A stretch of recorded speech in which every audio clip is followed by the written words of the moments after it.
1075thefanatic.com. And a good Friday morning, Philadelphia. I'm Andrew Salchunas, the Midday Show here on 97.5 The Fanatic. Friday. A beautiful weekend ahead. Beautiful last couple of days in the Philadelphia area. I hope you've all enjoyed yourselves. I know Ray enjoyed himself yesterday, as I told him that he should, and he did. He was rocking the sunglasses inside the building today. It's good. You got to enjoy yourself when it's beautiful like that. You're living in the city. I lived vicariously through you, even though I probably had a few too many following Cooper around in the yard, but we'll talk about that later. Okay, so last night, Howie strikes again. Last night, they signed Devin White to a one-year deal, up to $7.5 million. Not fully guaranteed, $7.5 million. A one-year deal up to $7.5 million. And when I see that signing, I get excited. I know Devin White has played down a little bit the last couple of years. But Devin White is better than every linebacker that suited up for the Eagles last season. What the hell are you all complaining about? My God, you drive me crazy. They signed Saquon. Yeah, but they got to fix the defense. They will. Don't worry. It's day one. Oh, by the way, they already signed Bryce Huff. No, but they're the safety. All right, yeah, they're linked to safety. They get Chauncey Gardner-Johnson. No, but they need linebacker. All right, yeah, they need linebacker. I think Howie Roseman realizes that. They're gonna get a linebacker. So they get Devin White. Oh my God, he's cooked. He sucks. I love that he's cooked. He's 26 years old. He's not washed. Now, he's not playing like the former top pick in the NFL that he once was. And I know he got benched at a point last season against the for the Tampa Bay Buccaneers. I understand all that kind of stuff. But Devin White walks in here, and he's your best linebacker. The second he steps into NovaCare, he's the best linebacker on the team. Now, you can complain and say that's still not good enough. Okay. But it is better than what you already have. I know there's PFF numbers out there, PF Bull. I hate that damn website. And it's, he struggles in the passing game, which is something that the middle of the field struggled with last year. I understand it. But it's a one-year deal. It's basically a one-year prove-it deal for a guy that was once a top pick. So he's going to go out there, hopefully try to ball out so he can get a bigger contract either with the Eagles again or elsewhere. But all I know is Devin White steps onto the field as the best linebacker wearing an Eagles uniform at this given moment, unless they go out and trade for somebody else or unless they go out and draft some can't-miss prospect out of college. But right now, Devin White is already your best linebacker. And last year, you had guys that didn't belong on the field. Zach Cunningham was okay for them last year. Nakobe Dean was showing that he was probably still not ready to play every day in the NFL. Hopefully that changes next season. Nicholas Moreau, who ended up playing a ton of snaps for you, remember they signed him and then released him? He didn't even make the team out of camp. Because of injuries, they had to bring him back on. And then he ended up playing and was a starter for you. That's how bad they were with linebacker last year. So they bring in Devin White, and it's mixed emotions. There's a lot of people excited because of the name. But then there's a lot of people that are pointing out that, oh, here's another terrible linebacker the Eagles are bringing on board. He's better than what you already have. So I celebrate that. So what I want to do today, I want to try to get to know you guys even more. And I have a pretty good feel on a lot of you when you're here as long as I've been. But we always talk about how times are changing, right? We always talk about how, are we getting softer? Or are we just are we just recognizing emotional feelings a little bit more nowadays?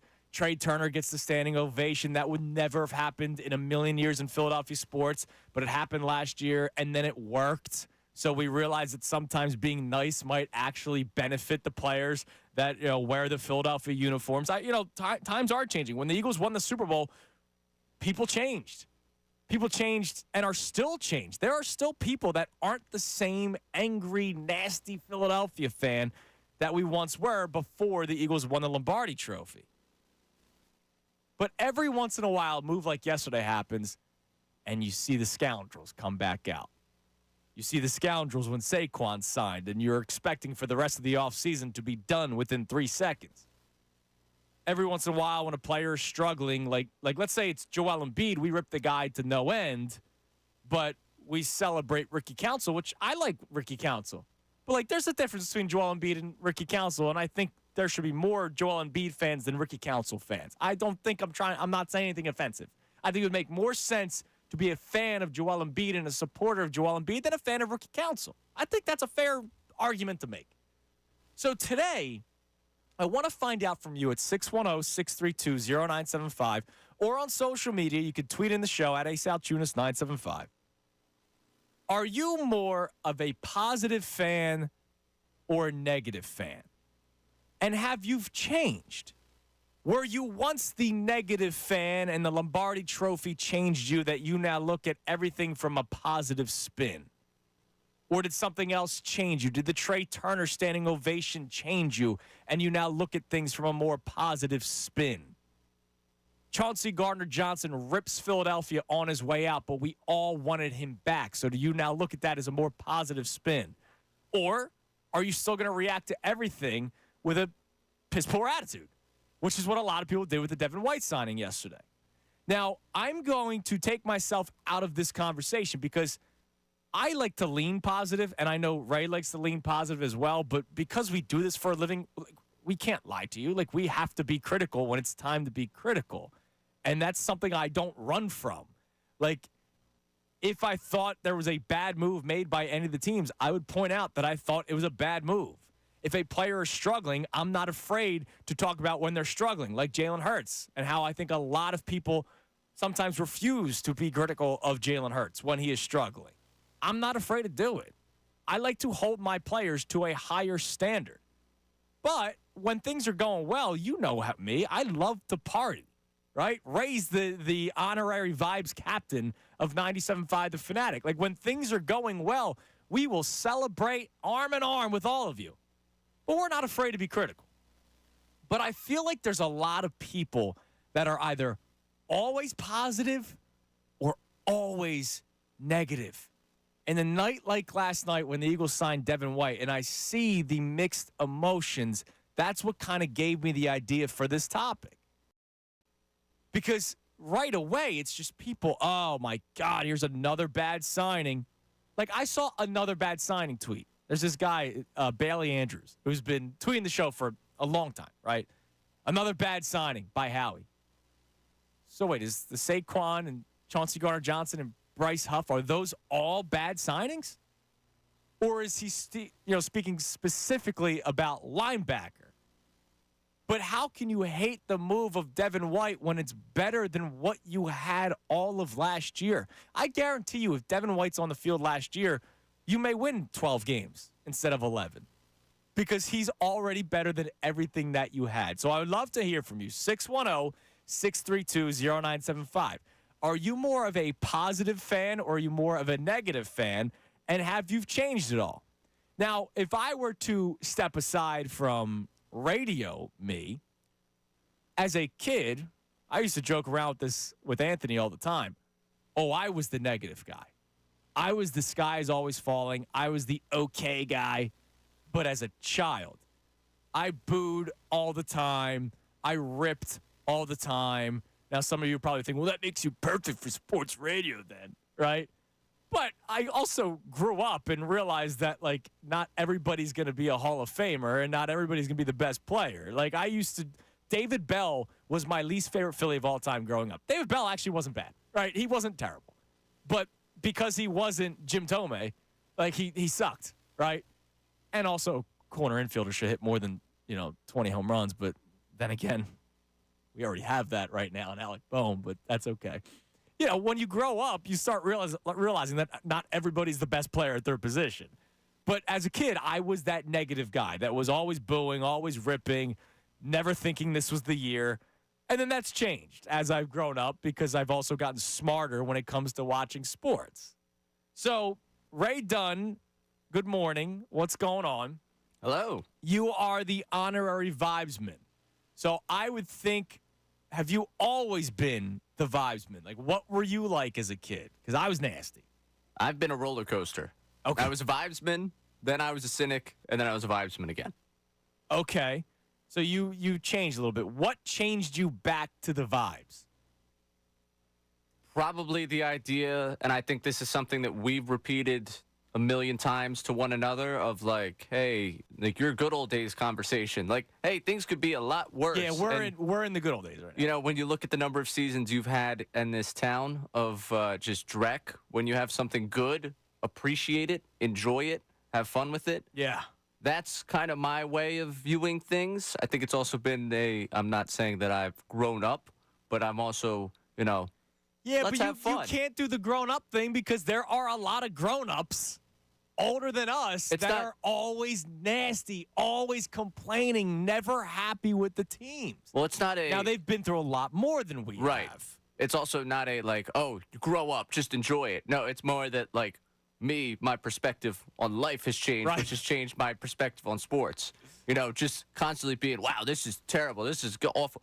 It's not fun for me that way. I just enjoy more positivity. Right. Which is right, because that's a fun way. Like, being happy in life is a lot better than being miserable. Like, I think that's a good life lesson for all of us to try to follow. That being happy and being nice and being kind is probably a better thing in life than always being nasty, always ripping, always complaining, always bitching, always moaning. But I get it. When it comes to sports, we put so much time and energy, and for a lot of us, money into it. Remember, I had the caller when I was in Clearwater who was saying it's World Series or bust because of all the financial investments he made with the Phillies the last couple of years, and he was miserable when he was talking about it. And so, like, it's hard. Like, I do think there's a big age part of it. Like, you and I have grown up in a beautiful time of Philadelphia sports. I know there was only 2 championships, but we witnessed 2 championships in less years than a lot of other people. So we've been around during a great time. The Eagles, even though they've only won one Super Bowl, at least A, they won a Super Bowl, and B, since 2000 have been one of the more successful organizations in the NFL. The Phillies, I know there was a 10-year drought. They're back at it, and they're one of the more powerful baseball organizations in the early 2000s, and we're starting to see that now in the 2020s. The Sixers, I know it's freaking sucked with how seasons have ended. They've been in it a lot post-process. And now the Flyers are coming back. So we've seen a lot of good in our lives where the older generation has seen probably more bad than good, honestly. But I would love to hear from you. 610-632-0975. Are you more of the positive fan where you're always looking for the positive spin, or the negative fan where you're always bitching and moaning because of probably past experiences? And if you've changed over the years, I would love to hear from you as well. I'm Andrew Salchunas, the Midday Show. We have a lot in store for you today. I'll tell you all about it coming your way next, right here on 97.5 The Fanatic. Fanatic Sports Update. How we paid a linebacker? I'm Ray Dunn. This update is brought to you by Silk. Feel plenty good. Shop wherever you find groceries. Silk's delicious plant-based beverages help bring a daily dose of goodness to help you feel plenty good. They are rich in calcium and a good source of vitamins A and D to support the health of you and your family. Shop wherever you find groceries. The Eagles signed former Buccaneers linebacker Devin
7-5.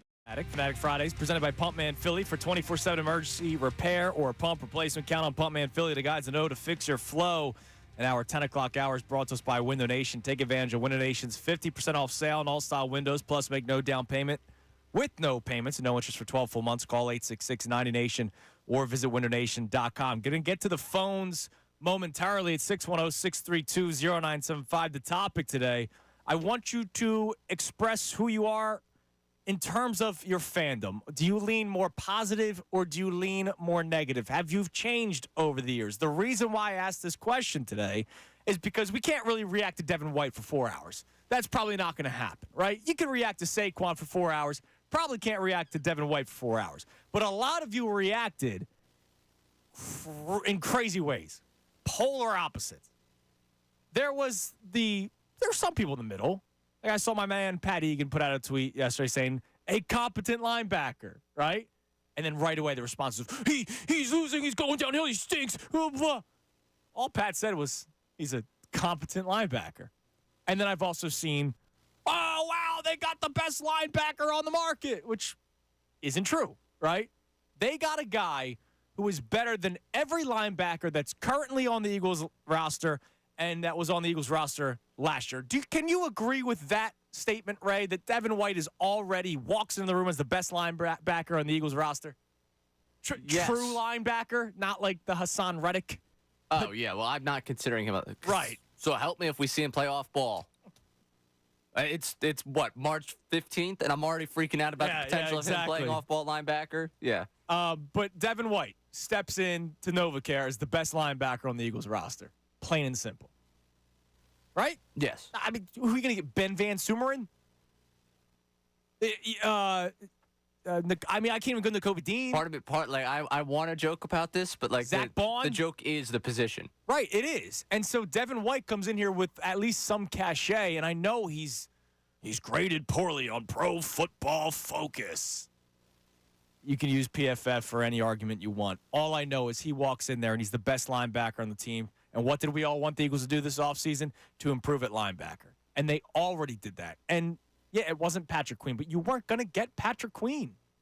Right? Like, you weren't going to get Patrick Queen. And then what did you want? 75-year-old Bobby Wagner? Like, it's not like you could get every linebacker that's out there and add them to the team. There's only so many positions you could pay big money for. And they gave a decent contract. Now, the sad thing is, like, this is basically what T.J. Edwards got from Chicago last year on a 3-year deal. And you didn't do that. Well, and that's where I start to. That's why I'm not upset about the signing, because I can see why people are like, okay, he hasn't been as productive. He's coming off a really down season. Yeah. It seems like he needs to change the scenery. Are you sure that he's going to be the one that dials it up here? Like, are we sure that this is the place where he figures it out? Right.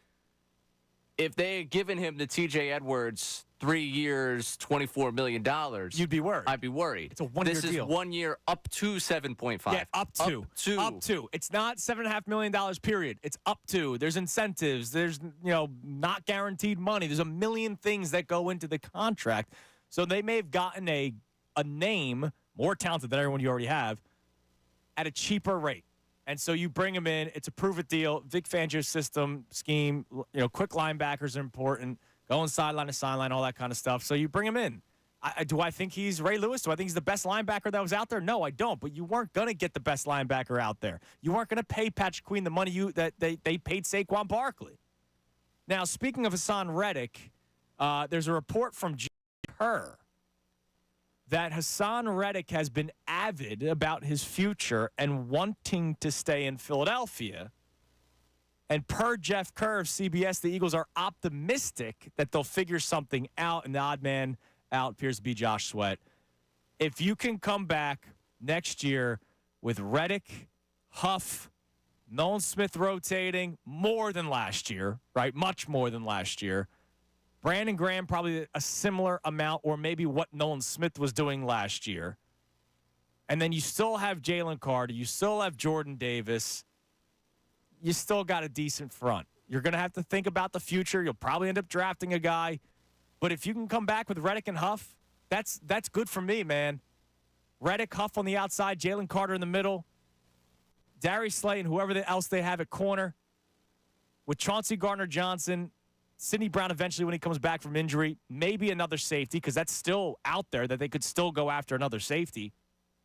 Howie's rebuilding the defense piece by piece. Now, real quick, also before we get to the phones, rough night in Philadelphia sports last night. Your Flyers fall to the Leafs 6-2, a 3-spot in the first period for Toronto. So not a great night for the Flyers. They're still third in the Metropolitan Division. This is that stretch. Remember the gauntlet for the Eagles? No, that word's been banned. We left that word back in 2023. I know no more gauntlets. There will be no more. Well, the gauntlet, they did. What did they end up doing? Was it 4-3? And they went 3-3. 3-3 in the Because gauntlet. they started 3-0. Yeah. Right? Yeah. Yeah. Well, because the then they Flyers, had 49ers, Cowboys, and Seahawks. Yes, that's Yeah, true. yeah. The Flyers in this gauntlet already 2-2. So not 3-0. Maybe it's a better thing that they're 2-2. They're just playing. 500's 500. Well, I think you would take 500 in the stretch. You still got the Bruins, the Leafs again, the Canes, the Bruins again, the Panthers, the Rangers. Like Yeah, it's Yeah, I guess you would take 500. I would take 500 after they sold, Walker and you're playing with Sam Ersan. He's still your starting goaltender. I know he's had a good year, but he's going to have some limitations. Well, yeah, when you don't have anyone Else. behind him, he's Right, going to play the most he's played. Yeah. Right, exactly. So here you go. The Flyers tough one last night, and then the Sixers. Oh boy, the Bucks are a good basketball team. So not shocked that they lost. Whether you like it or not. Just shocked that it was just poetic that it was a blown lead to a Doc Rivers team. It wasn't a blown lead by a Doc Rivers team. It was a blown lead to a Doc Rivers team. Sixers fall to the Bucks last night, 114-105. Maxey drops 30 last night. Tobias with a nice empty 15 last night. We're almost done, guys. We're almost done with the Tobias contract. They're going to be a playing team, and we just have to hope that Embiid is good enough when he comes back. The loss last night puts them a half game back of Indiana. The Pacers are the 6th seed. The Sixers are the 7th seed. So the Sixers have to win a play-in game and then move on. And, let's say they stay as the 7th seed. They would take on that Milwaukee Bucks team in the first round of the playoffs. And a healthy Embiid, I like that matchup. It's just I don't know what Embiid we're going to have. And that doesn't mean I'm a negative fan. It's just reality at this point. So the number to climb in, 610-632-0975. Are you more of a positive fan where you always find the positive spin, or a negative fan where you're always going to find the negative spin? Let's go to Steven in Lebanon. Steven, you're on 97.5 The Fanatic. Once again, you can't say Lebanon. You have to say Lebanon because the people out here freak out. I don't know why. Oh, I'm sorry. Lebanon. I'm from North Philly originally. It freaked me out, too, when they said it like that. But they all have a Dutch accent. Everybody. All right, Lebanon. That's just the way they say it. It's funny. They're near Hershey. They're high on chocolate, whatever. This will be a phone call that will change my life forever. I will never say Lebanon again. So thank you, Steven. My man. So, for one, and this is to guys, we're killing ourselves, okay? Our franchises have to overcompensate with players because of us, because of the way we treat our players. We're not going to win a championship every year. We have the best GM in football. Mm-hmm. We have the best GM in baseball. If you're tired of the Sixers, I get it, okay, because they play too many games, all right? We have a hockey team that's rebuilding, and they're still very good. What are we complaining about? This is where the Negadelphia thing comes from. We have to be more positive. What else did you want Howie to do this year? He literally addressed every single part of the team. And not only that, the morale that our team is going to have this year, because he paid guys that deserved it. He didn't just go out and get guys that were not in his franchise. He's letting Brandon Graham have a swan song. Yep, took care of Landon Dickerson. Will eventually take care of Devontae Smith. Jake Elliott, Right. yeah. Like, what at this point, what are we complaining about? You're breaking up, Steve. I appreciate the call, man. Yeah, I mean, I understand that people want the Eagles to win a Super Bowl every single year. I want the Eagles to win a Super Bowl every single year, but that's just not reality. Now, it's funny, Ray. How come if I ripped the Devin White signing on social media last night, it would have been bleep the media? but I'm in favor of the signing. And now Eagles fans are hating it. Or a lot of, not everyone. Why is that?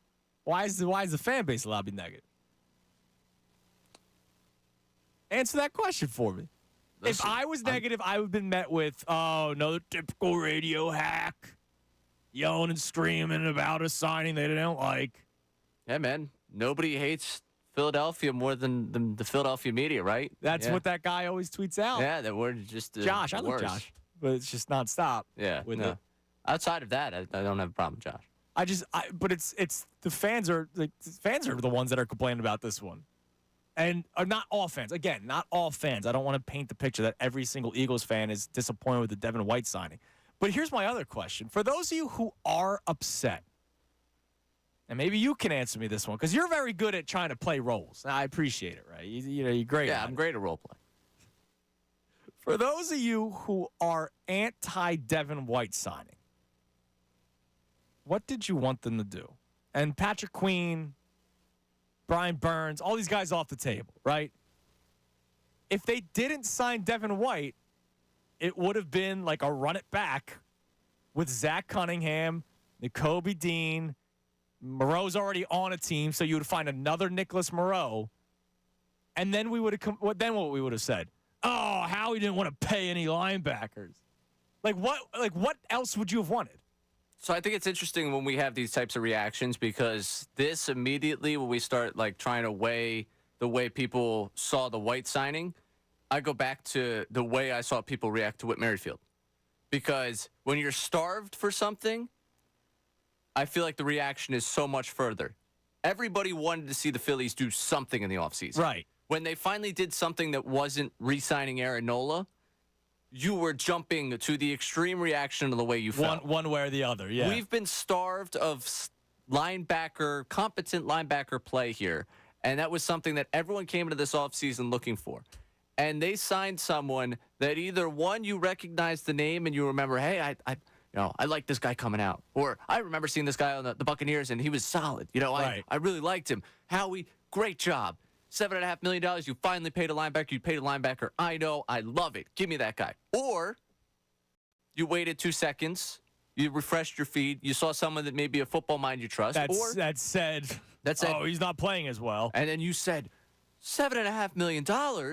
We're paying a linebacker? You went and got this guy? There were 25 other guys on the market that I would have rather had. How could you do this to me, Howie? How could you invest in the linebacker position and not give me exactly what I wanted? Yeah, it's crazy, dude.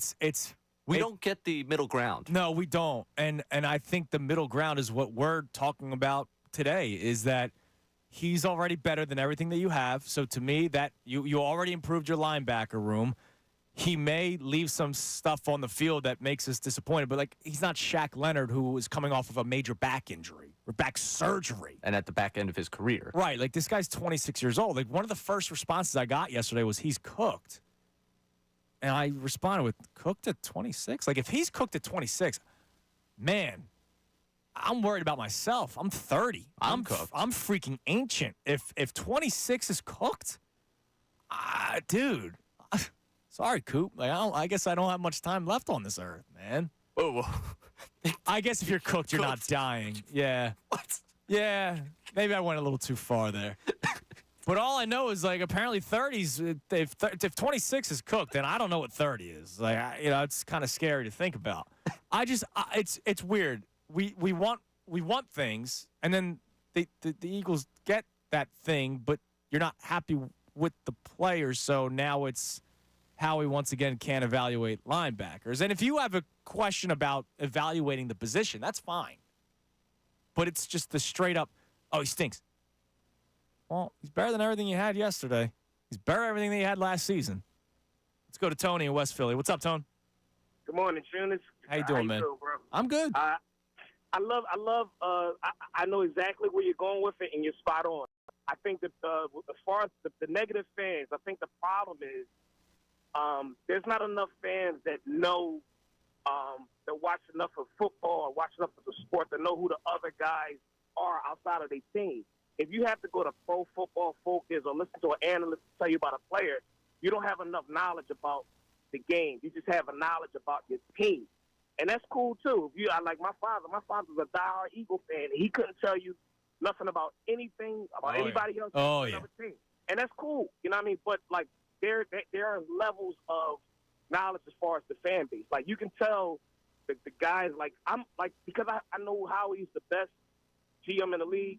Every decision he makes, I'm optimistic because I know that it makes sense to me because Howie has a proven track record. Right. It's not like back in the day where like I always reference Reggie White going to Green Bay because for like $8 million more the Eagles wouldn't give him. That just broke my heart, but it didn't make sense to me because I couldn't understand it. Mm-hmm. Even B. Dawkins.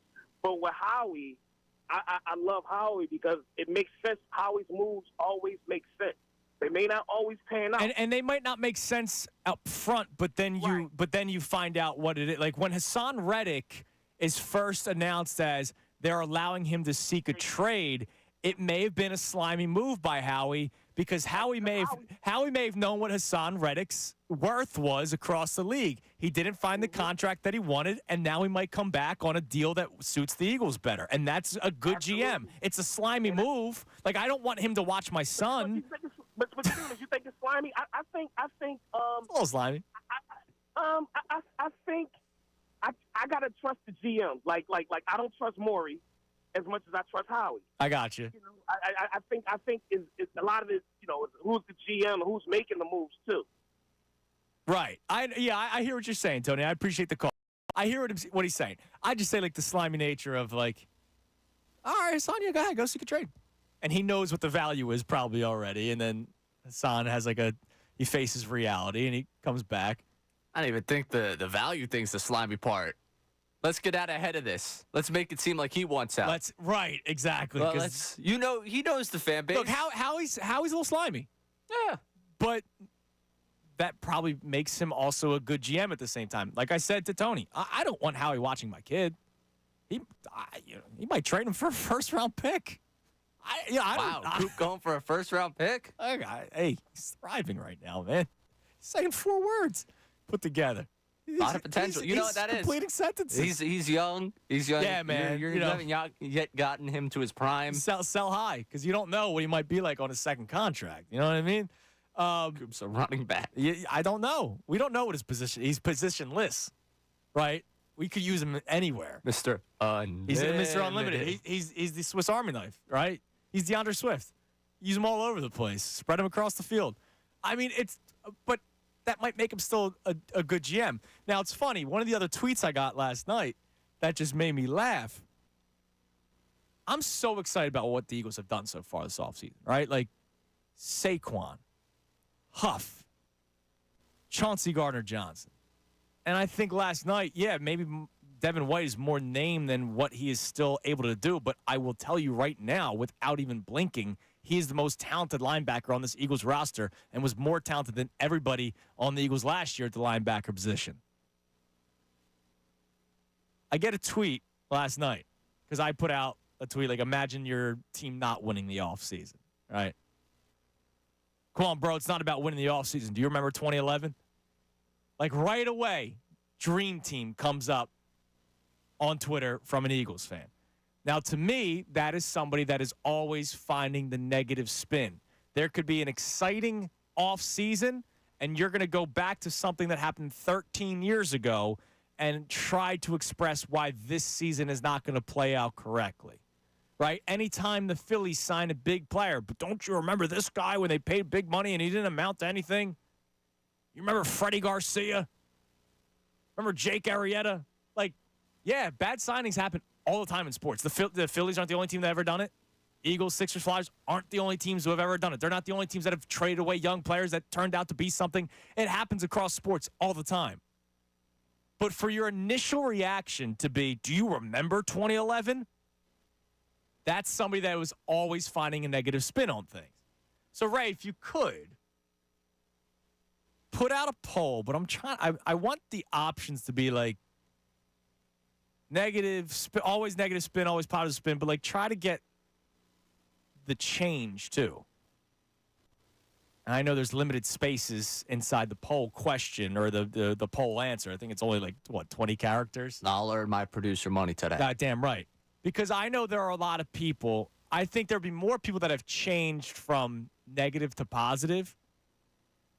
But when I think about it, the amount of championship losses that we have gone through recently, I wonder if that sways people back from positive to negative. Because how many times have you heard a caller or read a tweet, Ray, that said, we're cursed? And if you start uttering the words, we're cursed, that would make me think that you're probably more of a negative fan. Now, I liked our response from our man, the Fink. I like to think I'm chaotic neutral. I lean positive with our teams, but still have that fire inside. When you piss me off, I'm a madman. I know how the Fink was with the orange and black for a while. Stuff going on in social media. I think that's a fair way of doing it. Like, you lean positive, but you feel comfortable being, I wouldn't even say negative. I would say being critical, and I think that's important. There's a lot of people that are always uber positive. So Tony calls in. He said his dad's only an Eagles fan, right? I know a lot of people like that. And a lot of people like that think that Josh Sweat is a stellar edge rusher because he had double-digit sacks 2 years ago. He's probably not top 20 in the league. I read an article a couple of years ago where he was, like, up there with Myles Garrett, and I thought that was one of the most comical things in the world, right? And it was written by a fan account. Like, I was like, that's just ridiculous. He's a good player, just not up there. But because not everybody watches as much of the league as we may, you don't realize that sometimes. So it could benefit you. It could hurt you. I don't know. So answer the question. Are you more positive or negative when it comes to your fandom? And have you changed? Has something made you change? And I wonder if the recent years of championship losses have swayed people back. The number to climb in is 610-632-0975. Also, coming up next, I want to play some of the clips from Saquon Barkley. The press conference was awesome. Saquon and Bryce Huff. Saquon said some great things. We'll play a few of those clips for you next right here on 97.5 The Fanatic.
WTEN HD1, Burlington, Philadelphia. A Beasley Media Group station.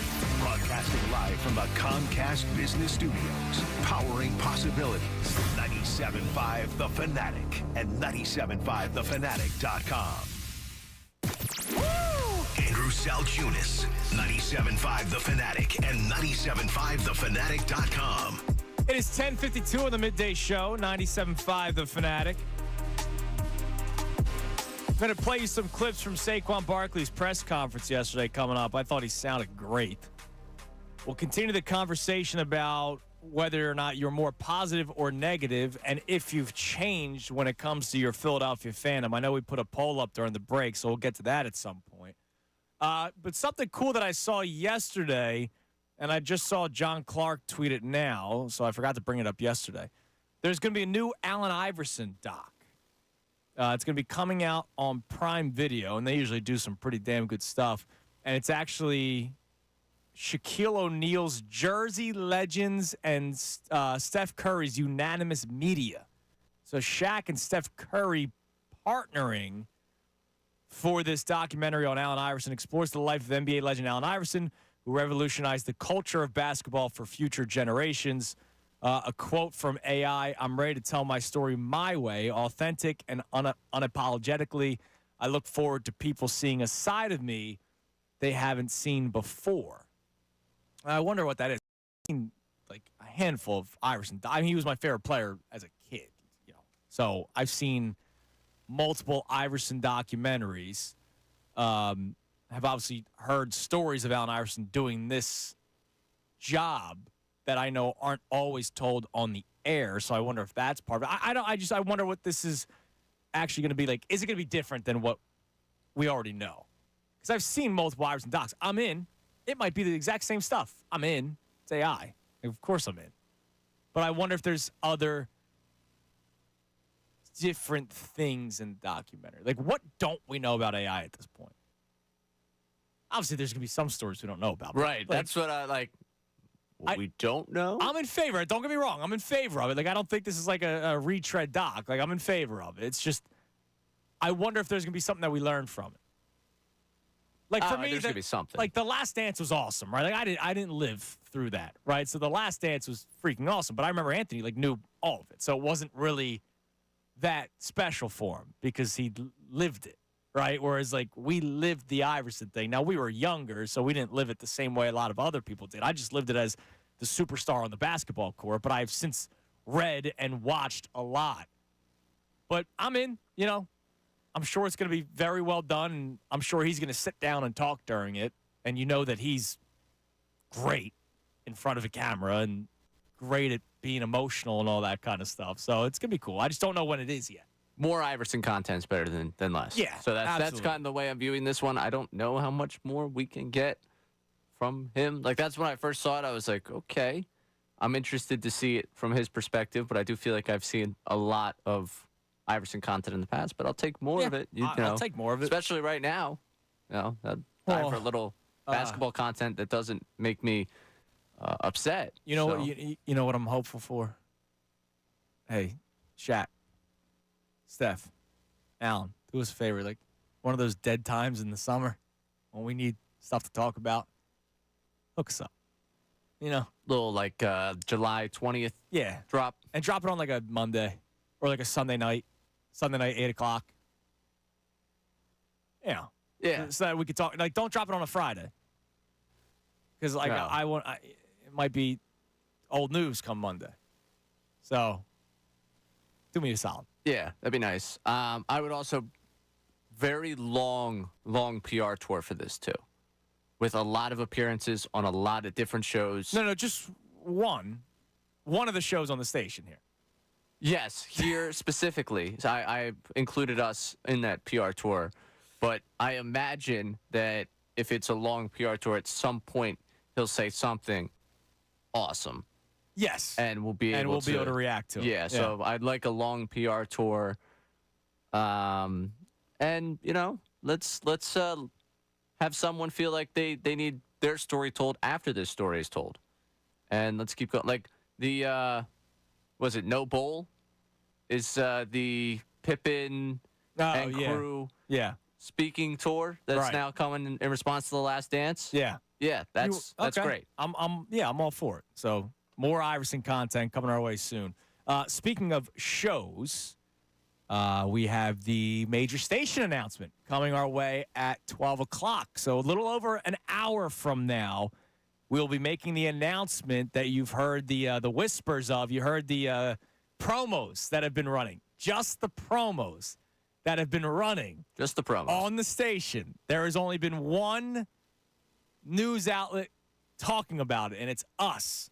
97.5 The Fanatic promos that have been running for the major station announcement that's coming your way at 12 o'clock here on this show. So we'll tell you what that is in over an hour from now. All right, so Saquon Barkley spoke to the media yesterday, and I thought it was a great press conference, as press conferences go. You know, not all press conferences are great. Not all press conferences are fun to listen to. I don't enjoy Jalen Hurts' press conferences. Now, listen. I don't. I want to be as positive as you about everything. It is only news if you lose the opening presser. This is a very, very easy thing to ace. If you don't leave an opening presser feeling excited about something, something went catastrophically wrong. On Nick Sirianni's? Yes. Which catastrophically I was wrong. not I did not overreact to the Sirianni press conference. All right? I did not. But you're right. It has to be like really, really bad. I'm trying to think of when there was a bad opening press conference other than Sirianni's here in Philly. I can't really think. I know people weren't in love with Charlie. Gabe was a crap show. And that's because there was more to than just baseball as a part of that press conference. There was the coconut oil. Right. And the sunbathing of the butt and balls. That was a big part of the Gabe Kapler press conference. There was a lot that didn't have to do with baseball that was the Gabe Kapler experience. Yes. Yeah, dude. He was interesting. All right, so Saquon yesterday, we'll start with cut one, Ray, I love this. He was excited to hear the Eagles had interest in him. Take a listen. When it came to my intention that the Eagles were one of the teams that were interested in me, I definitely got excited about it. We got everything wrapped up and, just put, my signature to the paper. But from watching from afar, everything that they're about, the culture here, the fans here, definitely got super excited about it, and I'm just happy to be a part of this organization. I'm ready to go. That's a great answer. A fantastic answer. But I'm going to guess that there was like 25 teams that were interested in him. So the Eagles weren't like one of two. I know there was really only two teams in on Saquon Barkley when it came down to the dollars and cents, but I'm sure every team was interested in Saquon Barkley. They just wanted to see how the market played out. So Saquon's pumped to be here, which is great. And then I love what he says here. So he realizes that us as crazy Philadelphia fans, but also the crazy Eagles organization, I say that in a good way, 11-6 was not good enough. They have that mentality. They want to win. I know everyone's, stuck on last year, but, being 11-6 and making to the first round, and that's a down year. That's a great culture you want to be a part of when you have that mindset where it's like, no, we need to do way more. I know how special this place is, and I know how special a player that I believe I can be, and I'm just happy to be a part of it. Now, I know that part of that culture is instilled by us, the Philadelphia sports fan. Like, we are so hungry for victory. We're so hungry for championships. Pre-Lombardi, post-Lombardi. We want more Super Bowls, right? I don't think anybody's packed up shop after they won their first Super Bowl. I know a lot of people weren't as critical of the Eagles for a couple of years, but people still want more Super Bowls, right? I go back to what we've talked about a lot this week, how we should be fortunate of Howie Roseman, Jeffrey Lurie, and the Philadelphia Eagles. Like, we should be fortunate of that. Because we watched the Atlanta Falcons sign Kirk Cousins to a major contract for what? To hopefully win the NFC South, right? You heard what Saquon said. 11-6 and making the playoffs is a down year in Philadelphia. Whereas the New York Giants, a team that he came from, you and I touched on this yesterday. They were thrilled to make the playoffs a couple years ago. Thrilled. Daniel Jones is then made a rich man, probably because of the fact that they just made the playoffs and then beat the Vikings, to their credit. But that was like, wow, this is great. We won a playoff game. Now, New York's a different beast, too, so I'm sure they want more than just playoff wins. But there are some cities and some franchises that are just happy to succeed to the point of making the playoffs. There are some franchises that don't give a crap at all. Look at the Miami Marlins. When it's time to pay a player, see you later. Yeah. And I don't think it's because they can't afford them. It's because they just want the bottom line in their pockets, the owners, right? Whereas Jeffrey Lurie's willing to give signing bonuses to make it worth the players' while to not get bigger contracts. Like, we should be thankful for all that kind of stuff. Like, I love that Saquon Barkley steps into the NovaCare complex and realizes, damn, 11-6 and a playoff appearance is not good enough in Philadelphia. Like, I love that. I imagine you do as well. Yeah, absolutely. I mean, again, we talked about just being happy, they beat the Vikings. They paid Daniel Jones because, look, that's so great. I don't think we would be sitting there at 9-8 with, like, woohoo. Like, that's so great. Like, right. We would be questioned. And they do that up in New York, but I think the organization itself. The organization, I don't think necessarily does. And there's context and everything. Like, the Phillies, the magical run a couple years ago, I was cool with them making the playoffs and losing to the Cardinals. I just wanted them to finally freaking make it, right? It had been 10 years. Now, I should hold the Phillies to a higher standard, but in the context of a 10-year playoff drought, like, I was happy that they just got in. And then all of a sudden it's magical and they get to the World Series. Now we're at the point of you got to get back, right? So context is important. But, like, winning 102 games like the Phillies did back in 2011 was awesome. Ultimately, they lost in the first round of the playoffs. And we actually looked down on that team, even though it was probably the best team I've ever seen. Where a Philly, that was probably the best Phillies team I've ever seen in my life. Yes, without a doubt. And I don't think it might never get better. And yet, they lost in the first round playoffs. And that's what we remember more. We remember more the loss than 102 wins. We remember the loss more than the incredible pitching performances and the incredible power spurt from across that entire lineup. But I love that Saquon Barkley said that yesterday. He also talked about himself because there's this narrative that, he's 27 years old. He might be cooked.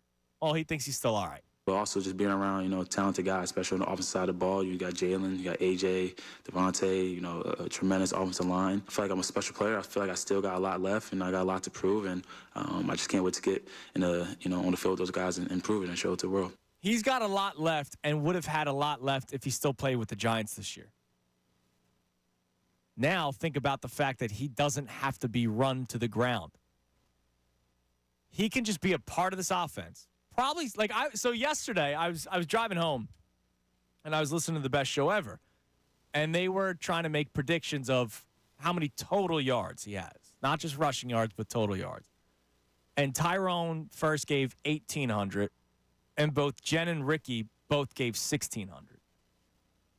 I might be a little less. Like, he's probably going to rush for 1,000 yards. I mean, DeAndre Swift did that last year. He's probably going to rush for 1,000 yards. Now, how high? Does he get to 12? Does he get to 13? Maybe, maybe not. He might not be used as much with the Eagles as he was in New York. I thought when Tyrone gave 1,800, I was like, I don't think so, man. Like, it might be less, but, like, not in a bad way. Not like he underperformed. You have A.J. Brown. You have Devontae Smith. You have Dallas Goedert. You have Jalen Hurts. You also, if they're, how they might conserve their players a little bit. Like, I don't know if he has 1,800 yards in a good way. I don't know. When you said that just now, I was like, where would I have thrown my guess at? And I immediately was 1,700 was the first number that came to my mind. Okay. And I understand what you're saying, but also to sound like Sirianni here talking about Hurts. You didn't pay him more to do less? Right. You don't pay the running back not to be the running back, the every down back. And I would like to think we were like, everyone would run the ball, run the ball. Why can't this team just run the ball? DeAndre Swift ran for 1,000 yards. And by the way, he didn't play at all week one and missed another game. And missed another game in there. Like, he had the MetLife flu. Yes. So when we look at what potential numbers he can put up, now again, this will also be, hey, Juergenstein 20. Is that, something that... It's already better than this line, even with potential Juergenstein. it's still better than what he had in New York. Yes. Yes, He it had is. Justin Pugh coming off the couch. Right. It is better than what he had. But when we start to project out what he's running behind, we have to remember it's not going to be Kelsey opening that up necessarily down the field. I don't know what Jurgens is going to look like in that. I think he'll be all right. I don't think he's gonna be an All-Pro. Nobody should expect him to be an All-Pro in his first full year as a starter at center. Absolutely. I tend to think positively about it. Yes. But I also realize that you're dropping off from an All-Pro. Like I won't expect him to be an All-Pro, but with him not being an All-Pro, there will be a drop off that position.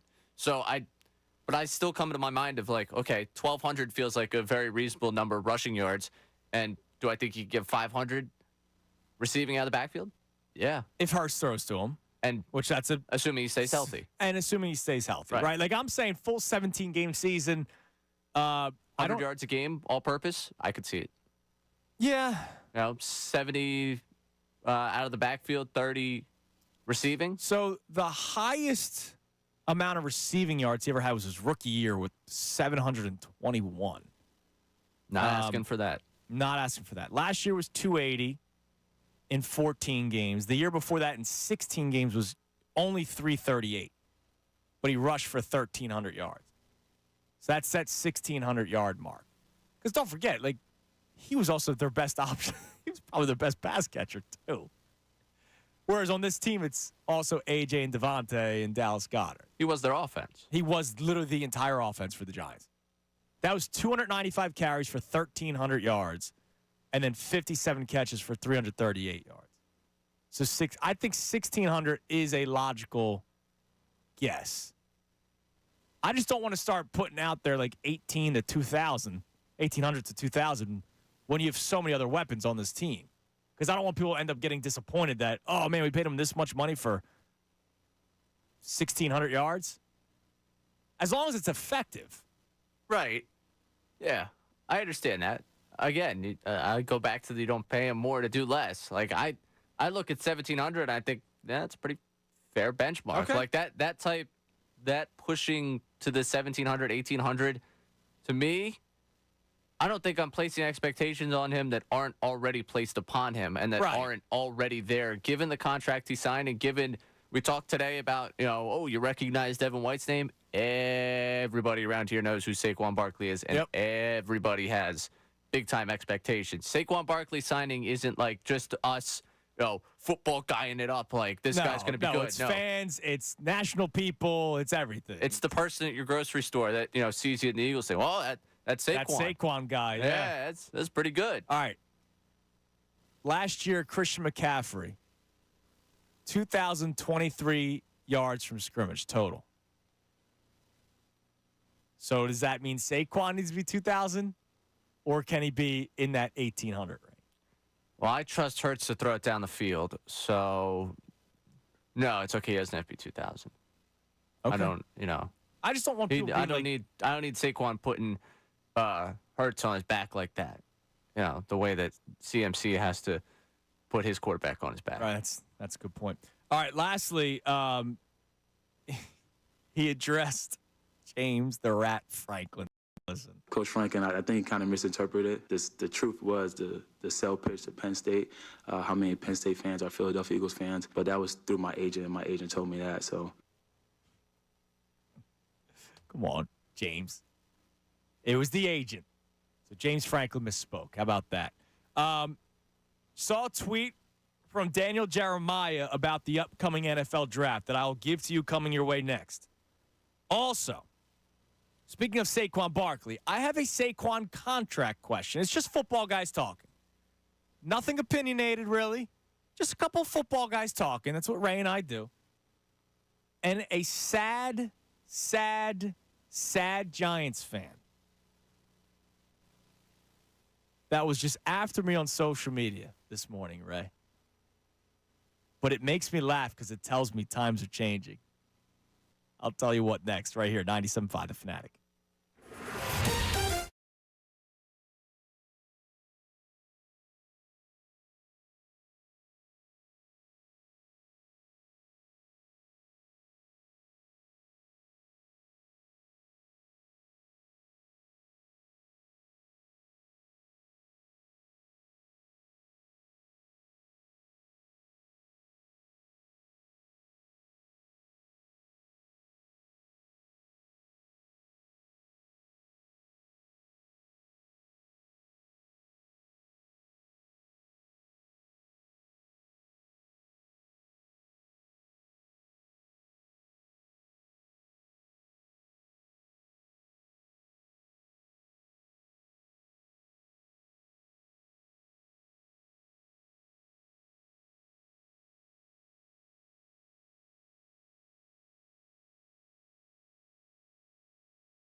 It is 11:18 on the Midday Show, 97.5 The Fanatic. I'm Andrew Salchunas.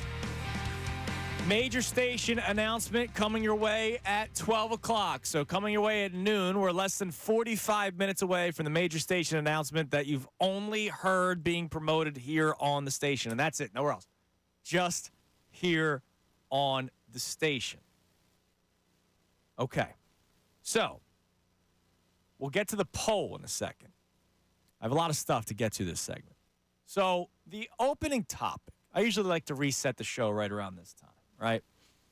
The opening topic, I wanted to try to find out how many people are positive Philadelphia sports fans, how many are negative Philadelphia sports fans, and if you're positive or negative, have you changed? Right? Like I know there were a lot of negative fans before the Super Bowl. The Eagles win the Super Bowl, and that changed for a lot of people. I also know that in recent years, when the teams have made it to championships, the Union, the Phillies, the Eagles, and have all lost, a lot of people believe we are once again cursed. So have you swayed back to the negative?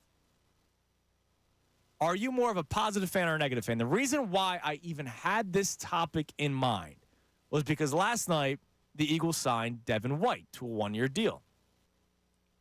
And my initial reaction is another move by Howie and the Eagles. Another good signing. And immediately there's pushback from a lot of people complaining about how he's washed, he's cooked, he's just a name. Here goes Howie again, not valuing linebackers. Well, if he doesn't value linebackers, he wouldn't have signed him, period. It would have been Van Sumeren, Bond, and Dean. That sounds like it could be a law firm, right? Like that's basically what it is. The law firm of Van Sumeren, Bond, and Dean. That the right order, you would think? Dean, Bond, and Van Sumeren? I kind of like Van Sumeren batting leadoff there. Okay. Honestly, I do think you're onto something for Van Sumeren. If he were to go into law, If it doesn't work out, he's got something for him. Yeah, no. He might just have to go back to school and get his law degree. I don't know what he got in college. You could work on it on the side. He could. He's got an NFL contract now, so he could probably afford it. Oh man, I'm repped by Van Sumeren. Yeah, I would feel good. You're gonna win. Yeah, I would feel good if he's my lawyer. I can tackle the case. But you're on to something. It's just funny. People complain about the Devin White signing, but complain about Howie Roseman not going after linebackers. So what is it that you want? And I thought we were more positive, right? The Trey Turner thing and bringing Chauncey Gardner-Johnson back and being okay, even if he didn't apologize, which I thought he should, and I'm glad that he did, even though Ray doesn't care about the apology. I'm obnoxious. I know it. But the thing is, it's funny. Like, here's a signing that I go, all right, good. He's your best linebacker immediately. The second he signs the dotted line, he's the best linebacker on the Eagles team right now. And yet we're complaining. And so that's why I'm confused. Are we more positive or are we more negative? I would love for you to climb in at 610-632-0975. Tell me, are you more positive or negative? Have you changed over the years? Are you more positive with some teams and negative with others? Because I know when it comes to the Sixers, nobody's really positive with that team. Joel Embiid dropped 70. We complain about it. So where are you? Now, Ray, do you have the poll in front of you on the midday count? Sorry for catching you off guard. I absolutely do. I'm glad. It's why you're a great producer. Yes, it's been in front of me the whole time. So, the poll. How would you say this is the second time I have not been able to properly read this to you. How would you say you view your sports teams, and has it changed over time? If it has changed, what was the moment that changed your outlook on Philly sports? So far, positive. No change is winning at 46%. Baloney. Yes. Stop lying. All of you are lying. Because it wasn't long ago that this was known as Negadelphia. But okay, fine. Negative at no change is pulling in third place at 10%. Positive, changed, is pulling in second place at 35%. Interesting way to go from first, third to second. I'm just reading down the options. Okay. And then negative changed is in last at 9%. That one I expected to be last. I would think those, if the last couple of years have brought you down to a negative fan, you would probably were negative beforehand. It's kind of like the Jalen Hurts effect. right? Like there were people that didn't like Jalen Hurts. He had a good year, so everybody kind of shut up, and then he had a bad year, so they quickly went back to ripping Jalen Hurts.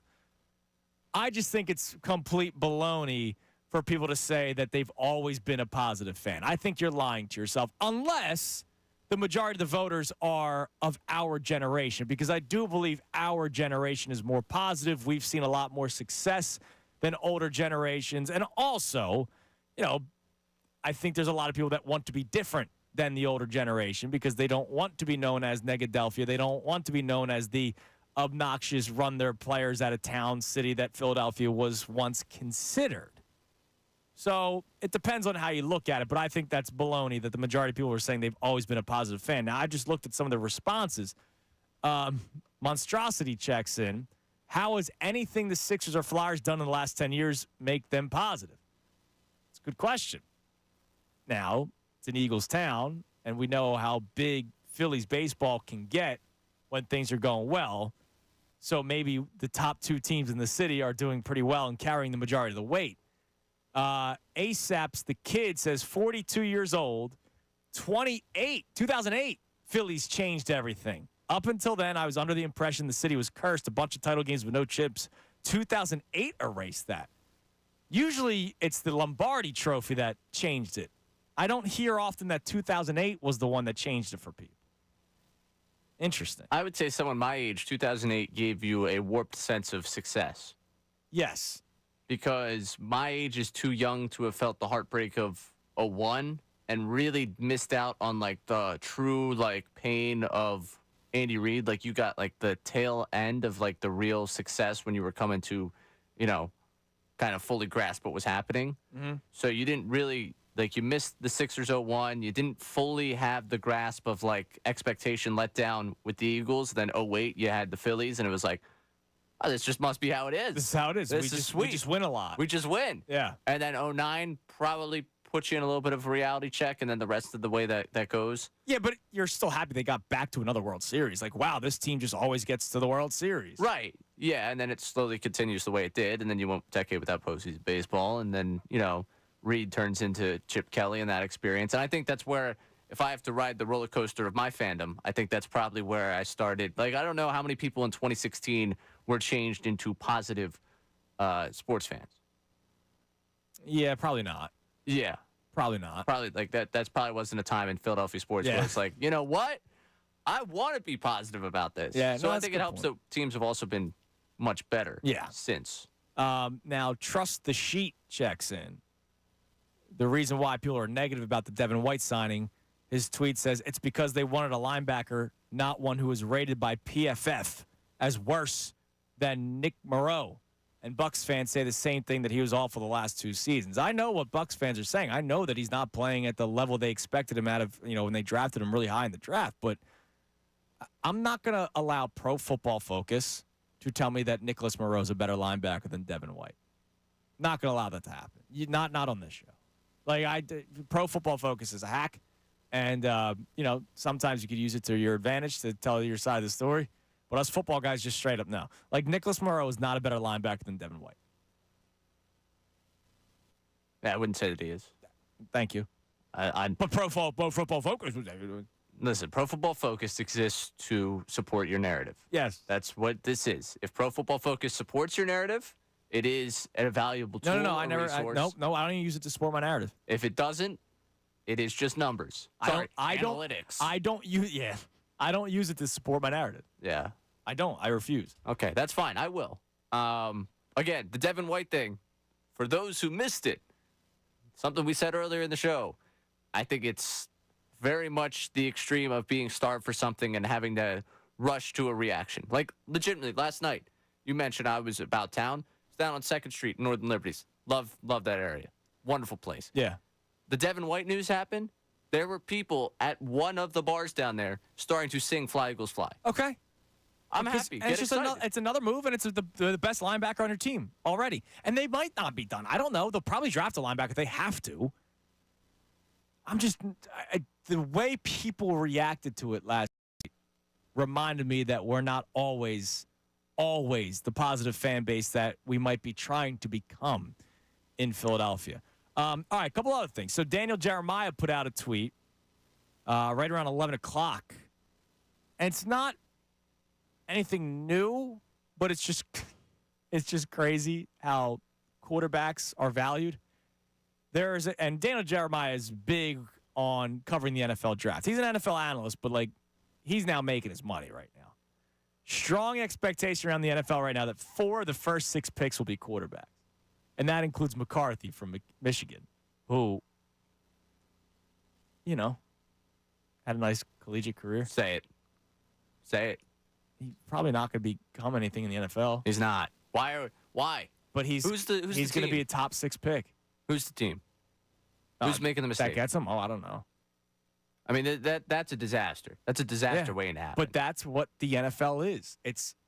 They're starved for quarterbacks. That's why I, every once in a while, bring up the whole, why do people pay quarterbacks before they show any success? And then why are we always drafting quarterbacks so early when you could probably draft trenches before that? I get it if it's a can't miss quarterback, but McCarthy's not can't miss. He will miss. I mean, what? So what's this? The Giants? The Giants are the 6th overall pick? That'd be hilarious. Oh man, that'd be hilarious. Oh, I need this so from badly. Daniel Jones to McCarthy. I'm so sorry, Mom. This would be great for content. Jones to McCarthy. Oh, geez. The Giants, their whole offseason, they built the greatest defensive front in football history, and then they just have nothing anywhere else on the 53-man roster. Oh, I can't wait. It'd be awesome. They draft him. Oh, I welcome him to this division.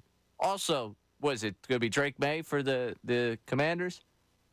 I mean, could be. Better chance of success, but also not terrified. Not terrified. I mean, it's every year these quarterbacks are overvalued. It's incredible. This is awesome. What a great day. All right, so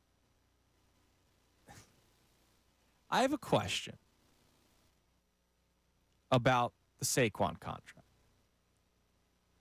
And once more, before somebody comes after my throat, I'm in favor of the signing. I am. Very much in favor of the signing. I think he makes Jalen Hurts' life easier. I think he fits with this team, with this offensive line. Jalen Hurts is going to be better, I think, because of it. With A.J. Brown, Devontae Smith, and Dallas Goedert, I think that helps increase the NFL life expectancy for Saquon Barkley. If he stayed in New York, who knows how much longer he could play when he's literally the offense. So I'm in favor of the signing. It was a lot of money. It was. So last night, Joe Mixon gets his new deal with the Texans.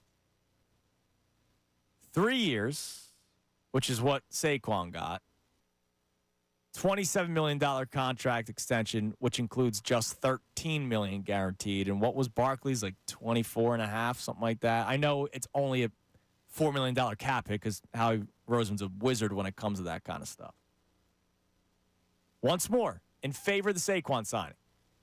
But all those things I just said about Saquon, I could probably also say about Joe Mixon. About how he would make Jalen's life easier. And with A.J. Brown, Devontae Smith, and Dallas Goedert, Joe Mixon's life would also be easier. Does part of you still go, man, they gave him a lot of money. And they could have gone a different route? Part of me's gone that way since the signing was announced. Right. Since we started talking Even about though, this. again, I'm in favor for it. Don't get me. And Saquon is more dynamic than Joe Mixon, right? If we're doing tiers, Saquon's on a tier higher than Joe Mixon. So no surprise that he gets paid more money, right? Joe Mixon, however, also higher than DeAndre Swift. Very similar money. Joe Mixon, much greater than. I love the Philly guy. But greater than DeAndre Swift. Part of me goes, I wonder if they did go Mixon, what else could they have done? Could they have gotten the Xavier McKinney that everybody wanted as safety here? They probably still maybe could have gotten Chauncey Gardner-Johnson to play all over the place. Basically, it's Saquon, Mixon, you flip the two, and then you maybe could have gotten another player so far. Or at this point, because it's done is done, we just move on. That's where I'm kind of at, but I just can't help but do the barroom conversation. Football guys just talking here. You would add the trade, then extend.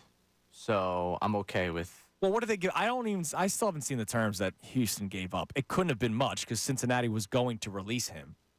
So Houston then made the trade for him without even guessing or without even looking. I would guess it was a seventh. fifth, It was sixth. a seventh. Yeah, 7th round pick. Okay. So you would have given up a 7th round pick to Houston.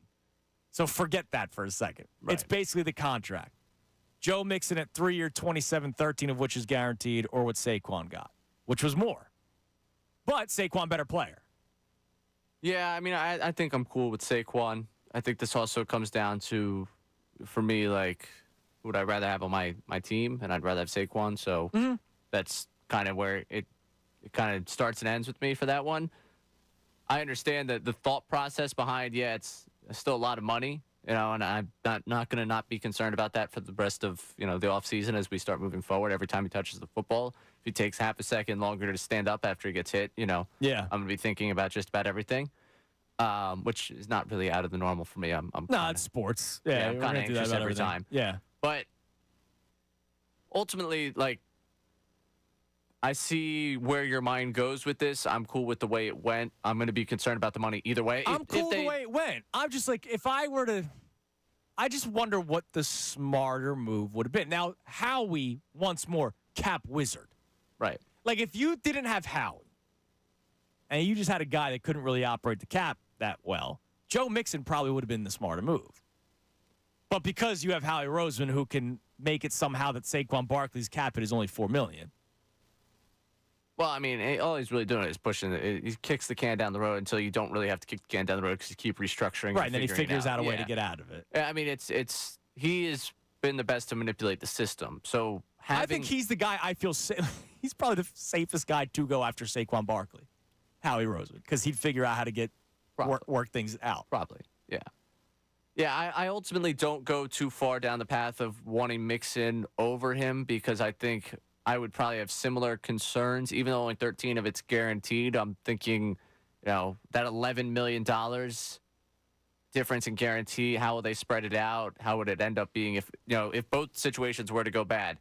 How much more disastrous would that 11 be versus, something else? Right. And ultimately, you probably could have gotten another player, but if we're talking about like another Devin White-esque signing, I'd rather have the production of Saquon than the flyer, second player. Right. That's a good point. Because they're both 27. Mixon actually older. He'll turn 28 before Saquon. But Mixon not as many touches. 1,500. Oh, no, maybe he has had more carries. Wow, Joe Mixon has had 1,500 carries in his career, and Barkley only 12. Now, Barkley missed pretty much an entire season one year. Right. That probably plays a part of it. Mixon did miss half a season back in 2020. But interesting. I don't know. Like, I wonder if you could do it all over again, would you? I'm okay with it. I'm not. Especially because I trust Howie Roseman in being able to figure things out if things don't go out well down the road, which I don't expect that either because I think Saquon Barkley is going to have a resurgence. Not that he was bad last year, but a resurgence with this team. Now, speaking of the Giants, Ray. So I told you about this Twitter guy yesterday. There's a Giants fan that comes after me all the time. And he's never kind, which that's fine. So I tweet out, imagine your squad not winning the offseason. To which he replies with some guy, posting PFF grades about how bad Devin White's been. To which I responded with, do whatever it takes to make you feel better about the state of your awful franchise. I get it, keep screaming. Right? Like, we took Saquon from them. Daniel Jones is getting paid a lot of money. That team blows. They're not going to win anything. To which he responds, awful franchise? Last time I checked, 4 Super Bowls is better than 1. We have now reached an era where Giants fans are ring counting, Ray. I thought we only had to deal with that with the cockroach Cowboys fans in the local area. We have now reached a state of football where Giants fans are counting their rings in front of us. Now, does your family do that? Do they do the ring thing? Even though it's been, 12 years since the last one? 13 years since the last one? Was it 2008 and 2011? Yeah, technically 2007 season, but yeah, 8, and then I think technically 2011. And Yeah, okay. 12, So it's been 12 years. Yeah. I think my uncle's done it every once in a while. I know my cousin's given up on that. He stopped doing it. My mom doesn't do it. I do. I kind of feel like Philadelphia, and maybe this has been her entire life. I've only known my mom since she lived in this area, so I can't really speak for her. But before that, but I think she's also adopted some of our negativity or jadedness towards her team because she views the Giants similar to the way we view the Giants, of like, wow, what a disaster. Yeah. She is very much this has been bad for quite a while. This organization doesn't know what it's doing, which is fun to have that dynamic because if we're making fun of them, she's probably making fun alongside them with us, but it's more through the pain of the fandom than it is through us, laughing at the pain. So she doesn't do the ring conversation too much, which I respect that. My uncle every once in a while will bring it up. I think it came up. I didn't know Giants fans did the ring thing. I really didn't. It came up during Christmas. Because here's the thing. I guarantee you a Giants fan rips Cowboys fans for doing it. The ring thing. Oh, yeah. Because the Cowboys have more rings than the Giants, and I imagine there are Cowboys fans that say to Giants fans, we have more rings than you guys. Well, in the circle of fandom, the Giants fan can say to the Cowboys fan, what have you won this century? Right. The Cowboys fan can turn around with the ring thing to them. The Giants fan can do the ring thing to us, and we can say, what have you done over the last decade? Right. And the Commanders fan is just doesn't exist anymore. No, there's a couple of them. We are Commanders. Remember they tried doing that? Yeah. Yeah, I understand. I don't think it really stuck. I remember there were Padres fans that tried a song too. It doesn't mean that you guys are good. So, yeah, it's like a little That's circle. what's in. I can't wait. I'm going out there. I cannot wait. I need you to scream it at some point. I might just start playing it just in the ballpark. Just see if I could sneak in the push speaker. them back. That's what's in. I can't wait. It's horrible. Horrible. Stop that- letting dads create songs about his sports teams. It needs to be retired. That cursed them. That cursed them. It definitely has.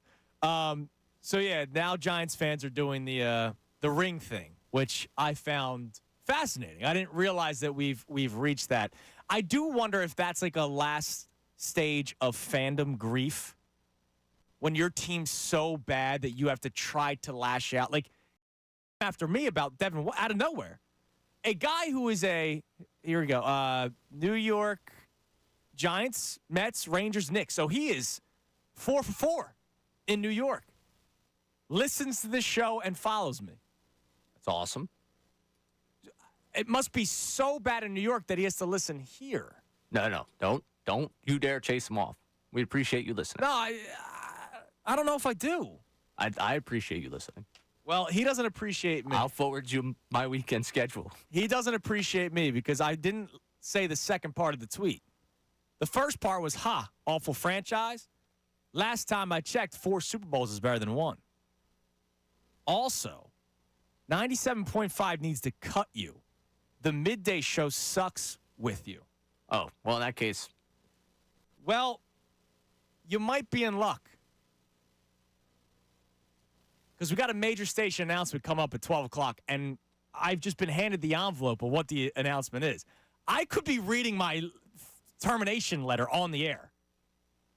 And so New York Giants Talk 1-5 might get what he wants. To which I told him, your wish may soon be granted. So coming up at noon, see how I do this, Ray? There's a method to the madness. The show sheet writes itself sometimes. Coming up at 12 o'clock, the major station announcement. It could be my termination. It could be 4 more years of middays to the disappointment of New York Giants talk on Twitter. Or it could be something else. Not 100% sure. The envelope has been handed to me. Major announcement coming your way next. More football conversation. and an update on the poll about whether or not you've become more positive or more negative, or if you've always been positive, which I think a lot of you are lying to yourselves and lying to me, and I don't appreciate that. I'm Andrew Salchunas, The Midday Show, 97.5 The Fanatic.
Beasley Media Group station, broadcasting live from the Comcast Business Studios, powering possibilities.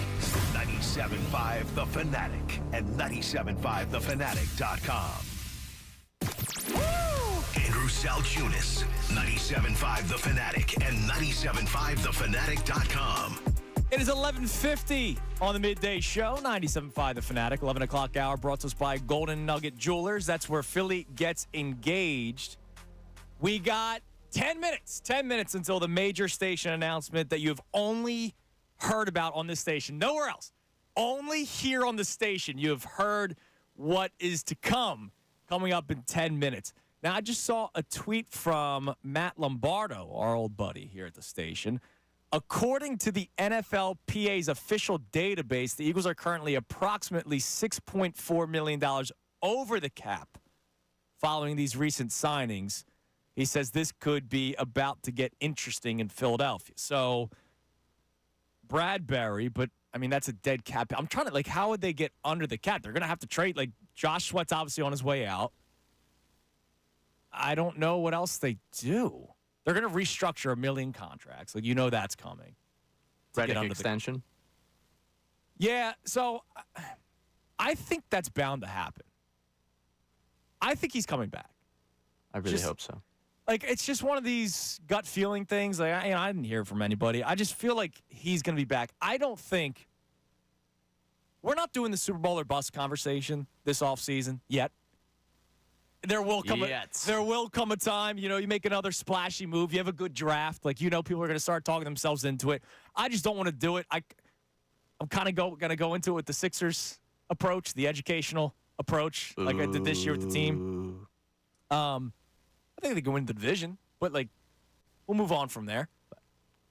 All right. It's fine. We're going to debate about it in a few months. Yeah, of course. Not spoiling the content. Yeah, we don't have to do that on March 15th. So you're wrong, though. But we might get to that Super Bowl conversation, right? I think the Eagles realize that they might be good enough to go all in at some point. I don't think they realize that Bryce Huff and Nolan Smith is good enough. Hassan Reddick, they might have to work out. And I think maybe it was just a good tact by Howie Roseman to allow him to seek a trade, try to see what his worth is out there, try to see what the market is, and if he doesn't get what he wants, all right, come back to Philadelphia. There was the report from Jeff Kerr earlier today that I told you guys about, that he wants to still be here, and the Eagles want him to be here. They just have to work out whatever that contract is. And so I just wonder what's next. $6.4 million over the cap right now, according to Matt Lombardo. What do the Eagles end up doing next? I guess that's something to just pay attention to. I mean, I don't know who else could be the cap casualties on this team. It's nobody on offense. Defense, there's going to be the Bradbury move at some point. And then the trade of Josh Sweat. That's really it, right? Yeah, it's hard to envision anything else, really, in terms of getting them under. It does probably show you that they are not in line for any more splashy, fun, free agent It's going to be moves. draft picks from here on out. And then once they get under the cap, probably some vet minimum ones down the road. Yeah, I'm trying to think because I don't know what they could do. I'm not going to pretend how Lane Johnson's can be restructured again. He's just the guy that gets restructured every year. Yeah.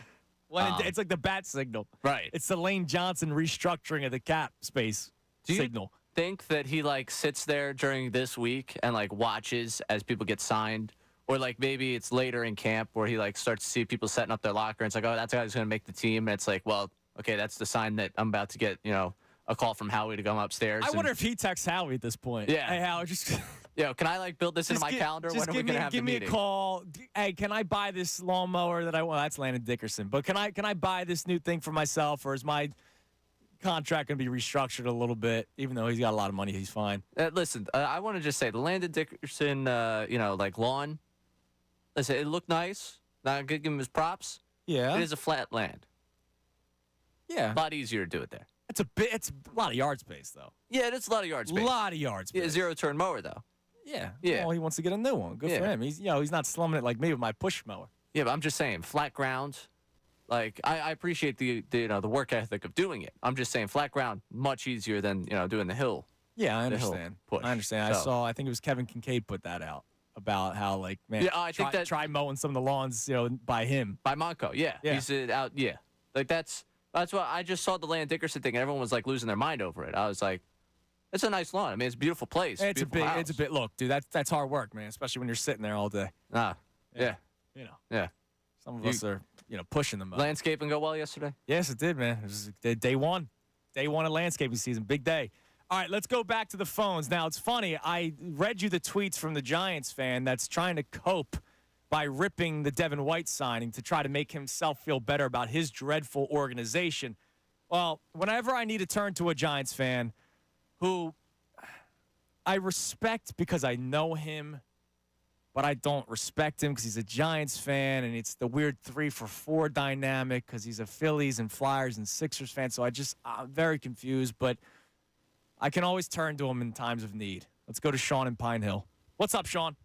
What's going on, Judas? So, But I'm glad you read that tweet because I only own one ring, and that's the ring when I married my wife. But that being said, I mean, I don't ever bring up Super Bowls, but they did win 2 and 4. The last one was 13 years ago. So when you have a past, it's okay to live in the present of a rebuild. Like, I know that you got the 4 Super Bowls, but, like, I'm sure you rip Cowboys fans for bringing up the rings. Yeah. All right.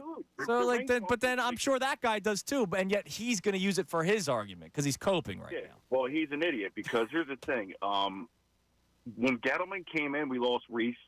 And if you notice what Reese did, he drafted players to contribute for seasons to come, where we won the Super Bowl, Giants won the Super Bowl, Steve Smith, Prince Amukamara, Bradshaw, all of them contributed. Right. And they had a better career throughout there, where brings up, I don't talk Super Bowls. Like, Gettleman destroyed this franchise. He killed it. Yeah, it's not the same. It's not the same team as it was during those 2 Super Bowls that you guys had.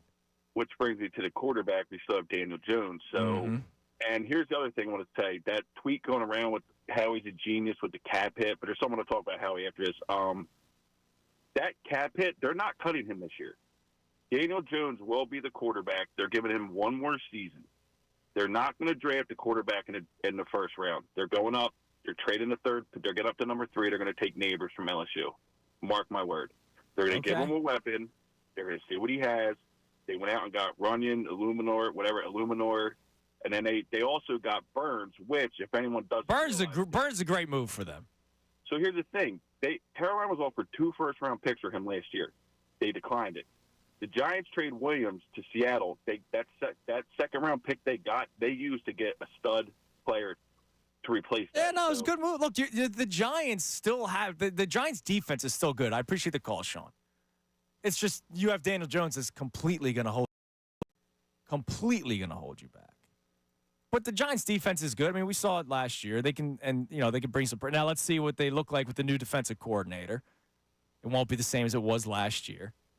So we'll see. Now, I guess my apologies. I don't know if it is my apologies or not, but Matt Lombardo has since deleted said tweet and then put out a tweet saying, "My apologies. That was the 2023 NFLPA report." So thanks a lot, Matt. All right. Well, in that case, anyone that we suggested that is going to be traded or released or restructured or anything. Well, it's still going to happen. I'll go scrub the audio. Like James Bradbury is still probably not going to be on this team.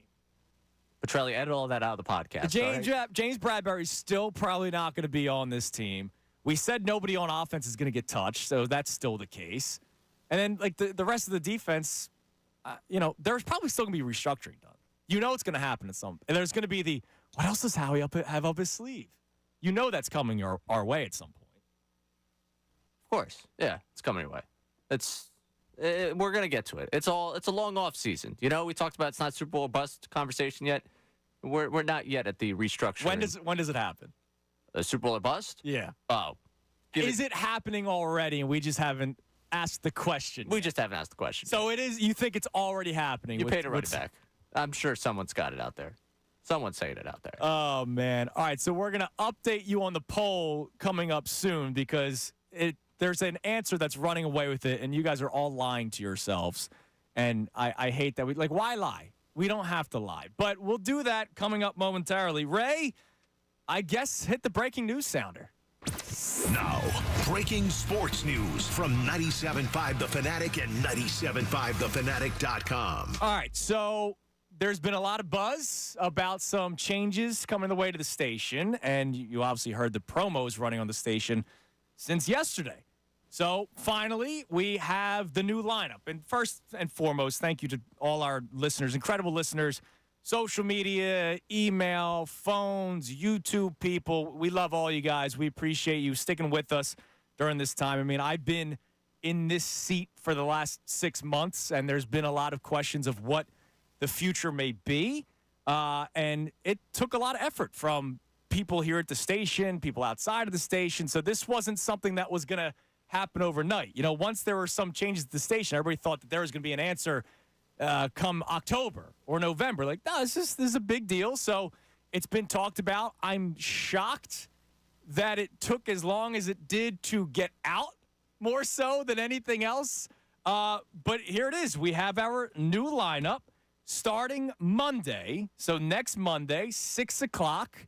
I'll be leaving this chair for middays, but remaining in this chair for mornings with my man, John Kincaid. What up, Johnny? Wait a minute. You're getting up at 4 in the morning now? You realize this, yeah, right? I'm kind of used to it now because of Cooper, but he's starting to sleep a little bit better. So, of course, like, it's like a middle finger to me. Like, this punk is like, yeah, Dad, you're going to start waking up early. I'm going to start sleeping in later. How did we keep this a secret for like 2 months? I don't know. That's a pretty good job on our part. We've known about this for a while. I'm surprised it got out yesterday. Now, everything that was out yesterday is not necessarily totally true just yet. Yeah, but I'm glad to see so many people think that they know what's going on in here, and so many people are now experts on our brand, which is very funny. So it starts Monday. I'll be doing the morning show with John. Connor Thomas is going to be producing the show. Connor, what's up, man? Hey, what's up, Connor? Boys? We're excited for you to be a part of it, man. It's an absolute, I've known you ever since you got in here now, and I'm proud of you. You're doing so many great things. And thank you, man. The worst part is I have to hang out with you more. Yeah, I know. Yeah, the worst part for me is I got to keep you two in line. Yeah, well, good luck with that. We'll see how that goes. So, good luck with that. So that's the morning show, and we'll talk about that more a little bit. But that means other things are going to change. So obviously somebody has to take over on the midday slot. So Bob Cooney is going to be making the jump to the midday show. Wait a minute, I don't get to see Bob at 5 in the morning? But you will see him every day. I will, as because he comes he'll be in at to the do midday show. So Bob Cooney, who I love, one of my favorite people in the Philadelphia area, and an incredible journalist, and he's done great things here at the station. I blink and it's been 10 years for me. He's been here for 7.5. It's unbelievable. So he's been here for almost 8 years now. So Bob is making the jump to middays, and his producer will be the great Ray Dunn. What up, Ray?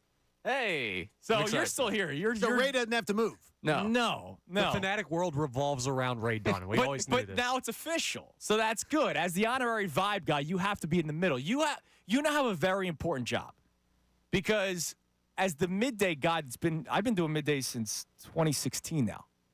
You get to know everything. Oh yeah. Because you talk to the morning people, you talk to the afternoon people, right? Every once in a while, I speak to the people that come in at night. So it's an important job. You will get to know everything, and people will feel comfortable telling you everything. Bold of you to assume I don't already. You'll end up being Littlefinger from Game of Thrones. Obviously. You're going to know everything. So very important job. Congratulations, Ray. I'm proud of you too, man. Thank you for making my life a hell of a lot easier the last 6 months. And so 2 to 6 best show ever remains the same. It's still going to be Tyrone, Ricky, and Jen. They'll be taking care of what they've been doing, and they do a tremendous job at it. And then from 6 to 10, Philadelphia Sports Tonight with Pat Egan. Our man Pat, the longest tenured member here at the station. He's going to be hosting his own show at night. Tom Alvord's going to be his producer. You know Tom well, Connor. And Tom's awesome. Tom was with me earlier in the week during the crazy legal tampering period. So if you heard a voice that wasn't raised the first 3 days of the week, that was Tom Alvord, and he's going to be producing. So Egan gets to sleep in? Yes. And Egan gets to sleep. He's never really enjoyed 5 a.m. No, he hasn't. So he gets to sleep in. He gets to watch his movies late at night. So that's great. And there's more to come. I'll just leave it at that. There's more to come. We're excited for everything Is that a tease? that's going on. Yes, that's a tease. All right. There's more to come at the station. There's a lot of great things that we're working on. Our man Colin Newby is going to be doing stuff with the Flyers. He's going to be covering the Flyers for the station, so that's great. We have a lot of new roles at the station, even behind the scenes. I got cameras in front of me right now. Like I'm pitting right now. You know, it's Lift the arms up. No, Please. I'm not going to do. Yeah, this is scary. This is where I got cameras. I got one. Black. I got 2, 3 cameras in front of me right Wear now. black. Yeah, And you well, won't pit. I'm okay. But let's talk about us. Like I'm looking forward to it. It's the new morning show, Kincaid and Salchunas, starting on Monday. Yeah, it's going to be a lot of fun, and I really enjoy it because from the time you were at Temple, I think it's when I first talked to you ever. Yes. I get a chance to talk to you and to see you rise up through here, which is great. It's cool. And I think it's just a nice new mix. And I think shuffling some chairs around and everything creates new conversations, Yeah. new dynamics. Yeah. We have many things in common. We have many things that we differ on. Well, too, so which is we, fun. peel you guys back behind the curtain. We did 2 1-hour recorded shows already. It was our training camp. Yes. And I disagree with almost everything you said. Yes, that's perfect because So that really works. And it's that's not a good start. It's not the contrived yelling, screaming national talk shows that are like, all right, you take this Well, opinion. we're not doing you hot take take. that. We're not. Well, not just that. It's not like we're not gonna. You take one side, I take the other side. It's like no, I vehemently disagree with a lot of the things you have to say. I like that too because I find that maybe some knowledge can be passed on from me to you that will maybe make you a fuller person and shape you. Okay, all right, thank you. So you're Yeah, not so it's only gonna- doing it for my career, you're also doing it for my life. Yes, I'm doing it for your life because I get to lean on you for fatherly get instincts little life too. advice and everything, and so it's good. We're gonna have a lot of fun, and more importantly, we're just gonna try to keep it as current as possible. Oh yeah. We're not looking to do memory lane. I know Connor's already going to smack us. Yes. If we start doing our favorite players from the 80s and 90s, it's going to be about today, what's going on today. Yeah. And that's going to be a lot of fun. It's going to be a lot of fun. 6 o'clock. I do have to get used to that. Now, you, Connor, you were working with the morning show. Then you started going at night. You did the Philadelphia Sports Tonight. And you are Mr. Outgoing. Am I? There's the word on the street is that you visit a frequent bar. Oh, well, I mean, I like the That's the nightlife word on every the once street. in a He's while. outgoing. So now you got to start getting up early again. That's okay. Will that change, or are you still going to be Mr. About Town? I'm about my business first, and then the radio show comes second, but Well, at least you're top 2. yes. So, Wow, yeah, I'll thanks. be ready to go just when I think I'm out from the morning show. They pull me back in. I'm excited, boys. Yeah. He, All right. he was always the most chipper, the most energetic person in the room when he was with us, and glad to have him. Glad to have him back. Well, I'm glad that I can bring my very high energy in the mornings because that's pretty much all I got going for. You're level-headed. Yeah, You're no, level-headed. I'll give you that. I'm We a will- high energy guy. We will all learn and we will all be moved and shaped by each other. I Yeah. guarantee it. Yeah, absolutely. Sometimes for the better. So that starts Monday.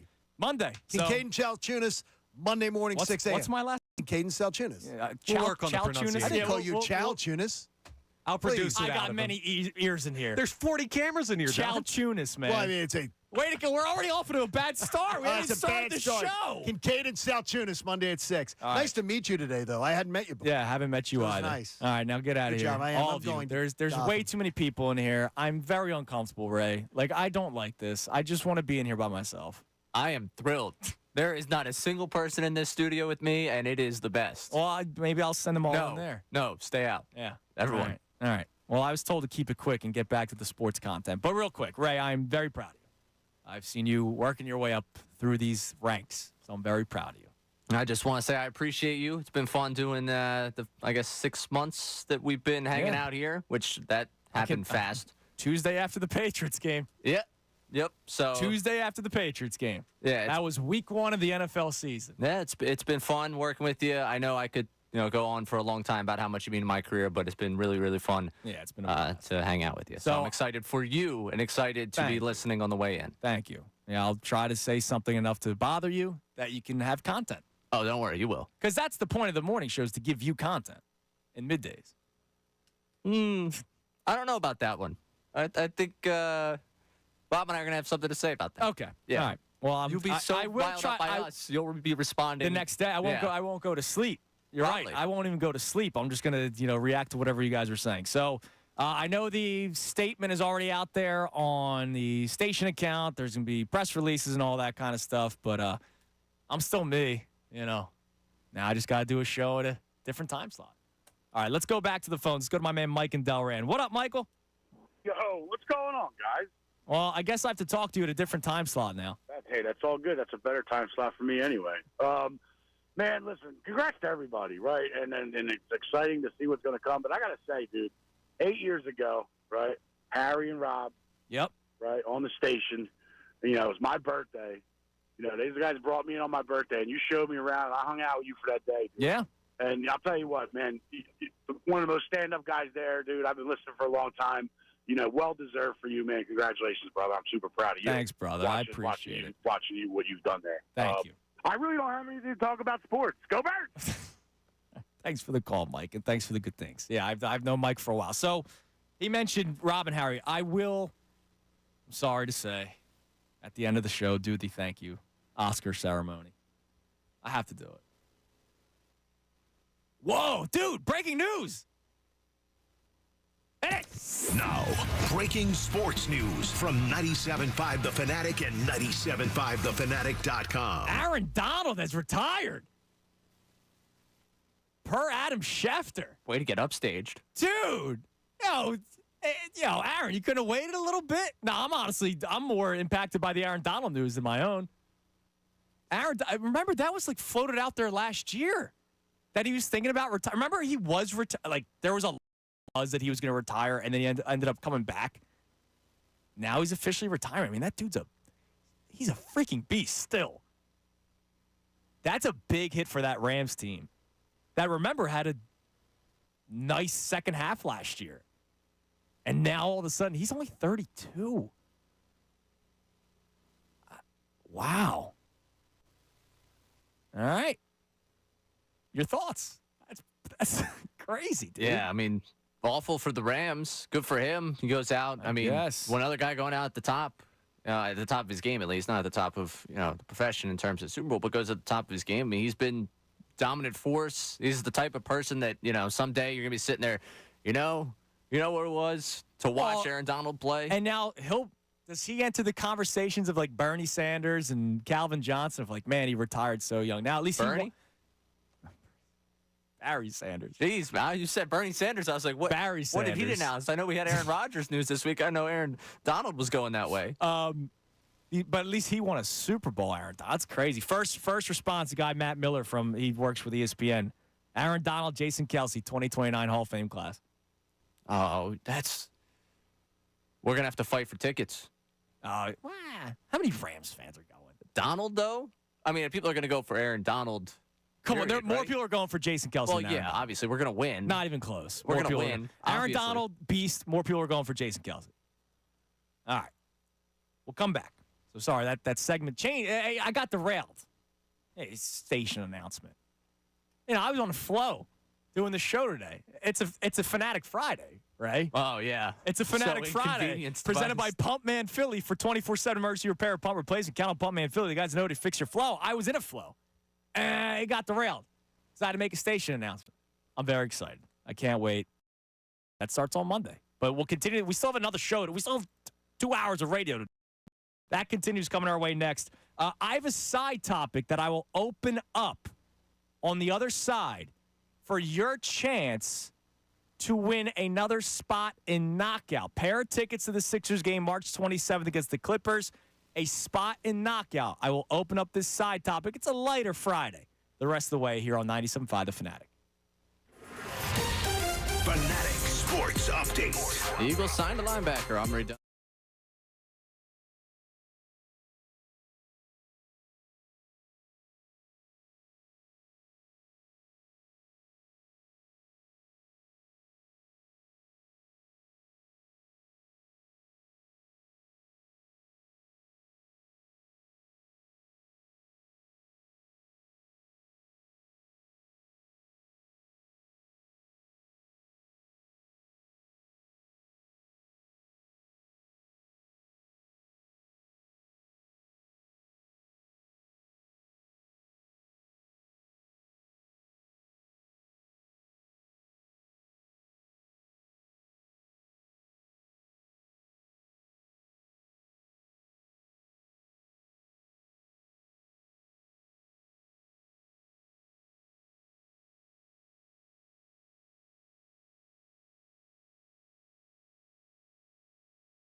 Fanatic.com. It is 12:21 on the Midday Show, 97.5 The Fanatic. 12 o'clock hour brought to us by Service First Heating and Air Conditioning. Get 0% financing for 72 months and a $500 rebate when you purchase a complete heating and cooling system from Service First. Learn more at ServiceFirstHVAC.com.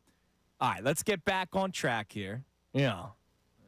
Big station announcement. If you're just tuning in, I'll probably say it again as the show comes to an end today. This is my last day on the Midday Show, and I will be going to the morning show with John Kincaid. So John and I, with Connor Thomas as the producer, Brendan Gunn as our associate producer. My bad for not mentioning that last segment, B. Gunn. And then the Midday Show with Bob Cooney and Ray Dunn. The best show ever remains intact. And then Philadelphia Sports Tonight with Pat Egan and Connor Thomas. And we got a lot of other fun stuff Tom that we're Alvord. planning. I'm sorry, Tom Alvord. Jeez. We got a lot of other fun stuff in store for you guys as we continue because there's still more to come. We, as Doug Peterson once said, we're not done yet. Ooh. Should I not have gone Doug P reference? He did win the only Super Bowl in this league. Yeah. When was the we're not done? I associate that with the we're not done yet. I associate more with like. No, I didn't say trying this. to build it I did up. not say this is our new norm. Fair. Okay. If I said this is our new norm during the announcement, we would have already been in trouble, Yeah. right? Yeah. But we're not done yet was what he said every game leading up to the Super Bowl, in which Okay. they won. I think that saying still fits. Yeah. Come on, man. I just imagine him using that phrasing again the following seasons because it worked once, and that's where it bothered me. Yeah, maybe he retired it. He may have done it with Jacksonville last year. I forget. 2 years ago. when That's they what I made the mean. playoffs. Like I for some reason it sticks in my mind that was something used again. I could be wrong.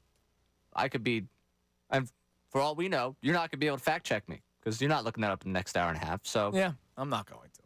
All right, so here's what we're going to do. We're going to let me reset the show, and then we will tell you how you can win the Sixers tickets for Knockout Night. So the main topic today is about whether or not you're a positive or negative sports fan. The reason why I even had the idea for the topic was the reaction to the Devin White signing yesterday. The Eagles signed Devin White to a one-year deal up to $7.5 million. A former first-round draft pick who had one very, very good season in 2020, hasn't really lived up to his expectations since then. But the second he steps into NovaCare, he is the best linebacker on this team. So a lot of people are upset that Howie doesn't go after linebackers, but then when he does go after a linebacker, you're unhappy with the linebacker that they selected. I'm just happy that he brought in a competent linebacker. I'm happy that he brought in a guy that shows flashes of talent. Nicholas Moreau ended up being one of your main starting linebackers last year, and he was cut before the season even started. They brought him back out of necessity. So, we complain that they don't value linebacker, then he gets a linebacker, and we then complain about it. And what I really noticed was, wow, a lot of people have been negative this whole week. Signed Saquon, people were upset that they didn't get Xavier McKinney. They didn't get Patrick Queen. They get Chauncey Gardner-Johnson back, but, oh, my God, but they need to do this. They need to get a corner. Like, they can't solve everything in one offseason. I think that's one of the biggest things, Ray, is that this defense had so many holes that I think it would be wrong to assume they would have fixed 11 positions. Because think about it. does a perfect team exist? No. Like that, and that's I think always strive perfection, the whole thing. Yeah, but like perfect team doesn't exist. Somebody had their ideal offseason set up in their head, right? Because you're armchair GM and we all love it. It's so great. Yeah, I'd rather have so many holes on a team than have a team that's actually, feels like it's going places or whatever. And I think some people didn't get their armchair GM the way they wanted it, and that's probably why they're upset. I can't believe the results of the poll that we've run with the way people view, because this week has not felt like the No, numbers it we're getting. hasn't. Like, it hasn't felt like people are all that positive right now. It feels like they got Saquon, Huff, Chauncey Gardner-Johnson. Devin White's better than every linebacker you had last year. And it seems like there's more, but another bad contract. So we asked the question, how would you say you view your sports teams, and has it changed over time? And if it has changed, what was the moment that changed your outlook on Philadelphia sports? And I made that part of the question because I figured the Super Bowl changed a lot of people into thinking that they are more positive sports fans. So the 4 options were positive, and you've always been positive. That hasn't changed. Negative, and you've always been negative. That hasn't changed. Positive, but you have changed from a negative fan to a positive fan. Negative, you've changed from positive to negative, which is actually picking up more steam. 50% of the people said positive, and they've always been positive. You are all lying to me. Majority of you, I should say. Majority of that 50% is lying to us, Ray. And I don't appreciate that. I know this city. This city was not always positive, so you're lying. 30% of you are telling the truth that you're positive, but you have changed from being a negative fan. And I would love to know from those of you who said that, the 30%, what is it that made you change? We had a guy tweet in saying the 2008 Phillies World Series was the moment that it changed for him. I know the Super Bowl is a big one for people. I'm sure the standing ovation might be one for people. 14% say negative. They've changed to negative. I wonder if that's the recent sway of championship losses, being up 2-1, 3-2 in the NLCS, being up 3-2, Sixers Celtics, like the recent collapses. I wonder if that's what has made people change back to negative. And then just 6% say, I'm always negative. That's just a lie.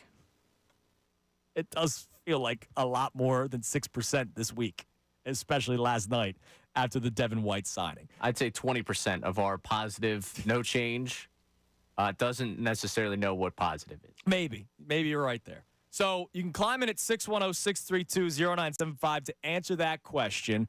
Another one that I just want to throw out there. This is not me trying to drum up some controversy that the Eagles shouldn't have signed Saquon Barkley.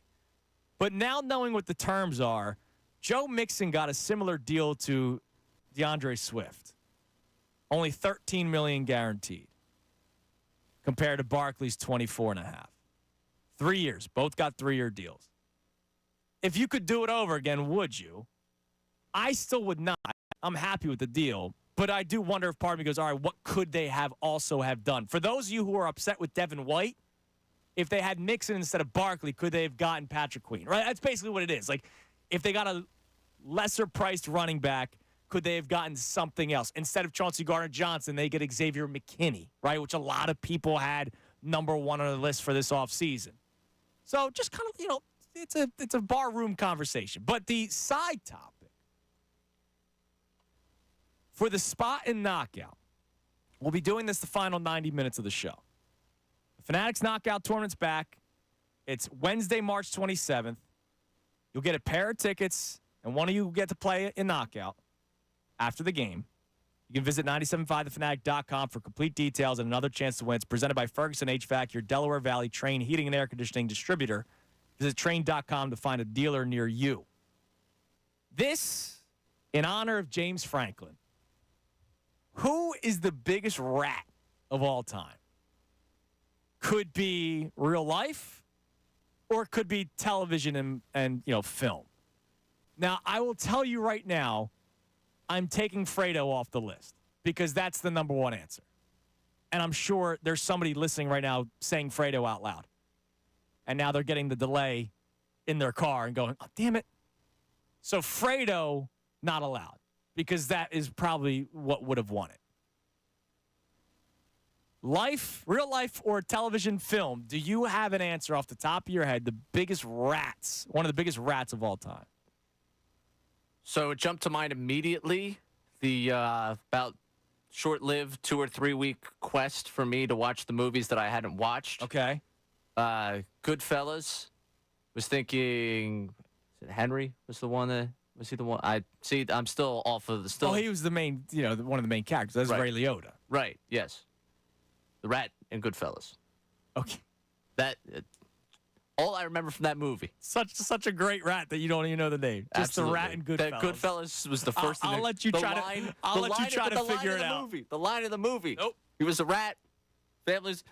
Come on. I'll let you figure it out. That was the one thing that jumped to mind. I will let you figure it out. The rat from Goodfellas. That's a great answer. Right. You win. You get to play. You get to play knockout. Ratatouille?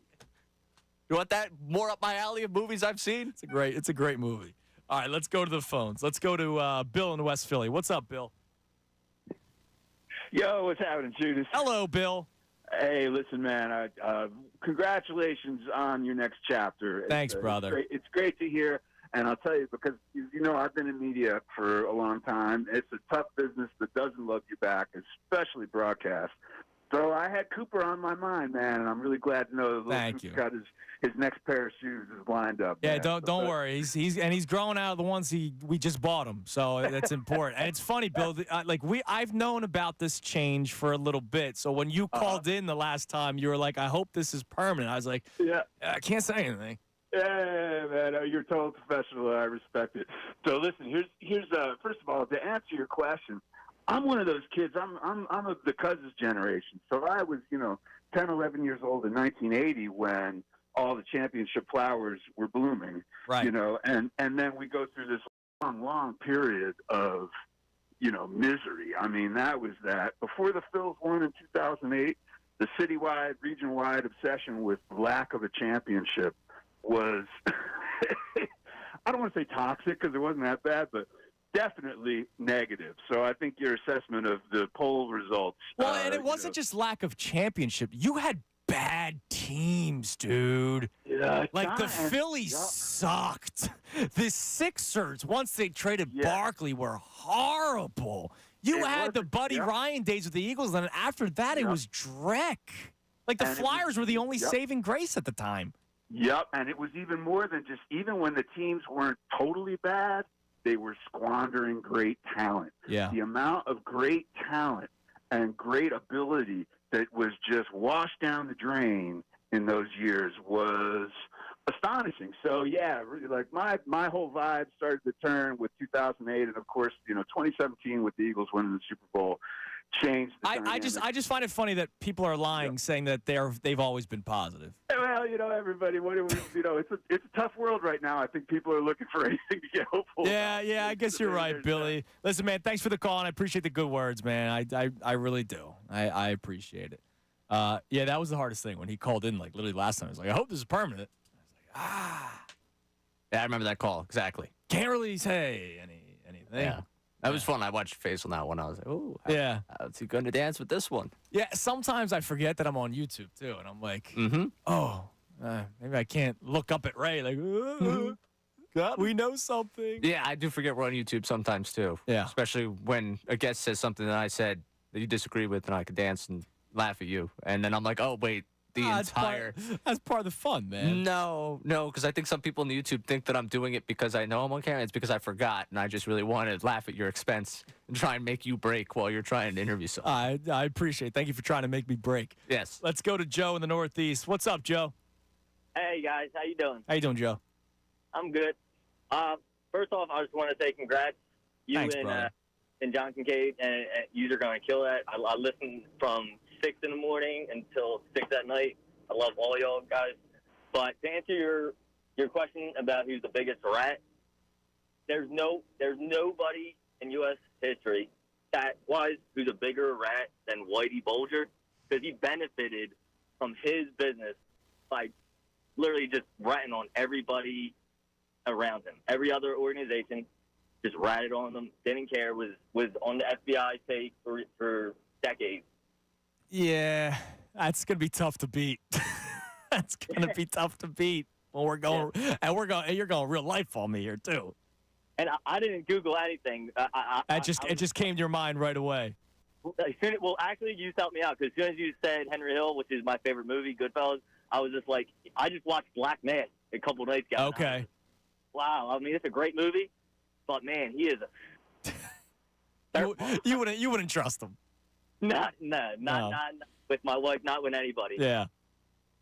But then to answer your other question, the people who don't like the Saquon move, or who don't like getting White from the Tampa Bay. They don't know what they're talking about. Let me ask you this: who would you rather have? Would you rather have Patrick Queen and Austin Eckler, or Saquon Barkley and Devin White? Probably Saquon Barkley and Devin White. The only thing I will say this, Joe, because there are a lot of people that wanted Patrick Queen. I appreciate the call, brother. I'll put you on hold in the running for the Sixers tickets. Totally different teams. Patrick Queen and Austin Eckler, like you needed a linebacker. Now Eckler seems like he's cooked. But like I don't have Russell Wilson as my quarterback. I have Jalen Hurts. And I have A.J. Brown. And I've the Eagles didn't need Saquon Barkley. They didn't. No. As somebody who's happy for the signing, they did not need Saquon Barkley. Like the season's not going to all of a sudden be so much better. Like Saquon's going to probably win them a game or two, but Patrick Queen would have made more of an impact probably defensively than Devin White would have, and you needed more focus on the defense and offense. It depends on the context. If you're asking me just those two players, I'm going to go White and Barkley.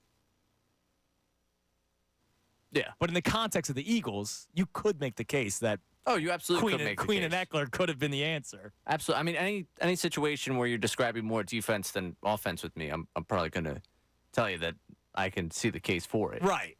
That's not us telling you that, oh, man, They should have done they this did instead. it? Yeah, no, of course not. But, it wouldn't be that crazy for me to say Radio guy and Queen you took and over. Eckler. Yeah, radio guy took over. Like, no, radio and football guy. Barkley makes Jalen Hurts' life a lot easier. And what was one of the issues last year? Jalen Hurts. Down the stretch. And Jalen Hurts' life being more difficult. Yeah, because his coordinator and his head coach put him in a much more difficult situation. And then every time it was third down, he couldn't throw it to DeAndre Swift because he couldn't pass block, so he needed Kenneth Gainwell out there. So, football guy tells me it also makes the offensive life easier. Right, but radio guy has that little thought in the back of his head, well, what if they did something different? Oh, radio guy has me say it's Saquon. No, radio guy was Saquon because they overpaid. They not overpaid, but they paid more than I more than I would have paid. I was on the air with Tom. We got to when DeAndre Swift's money came out. I said, "Uh-oh, he got how much? What is Saquon going to get?" And then I got to 3 for 30 is what I would do, and it was much more than 3 for 30. However, again, Howie's the guy that's working out the cap.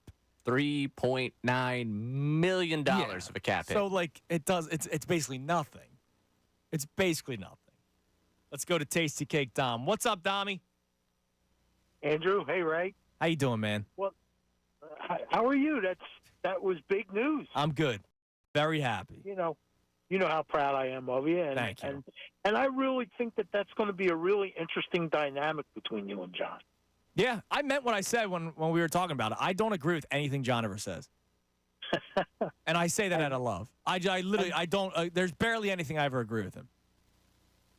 It's definitely going to be an interesting day. You know that I'm very loyal to you, Andrew. Yeah, you're the man. And but in other words, nothing changes for me. I mean, I'm locked into you guys.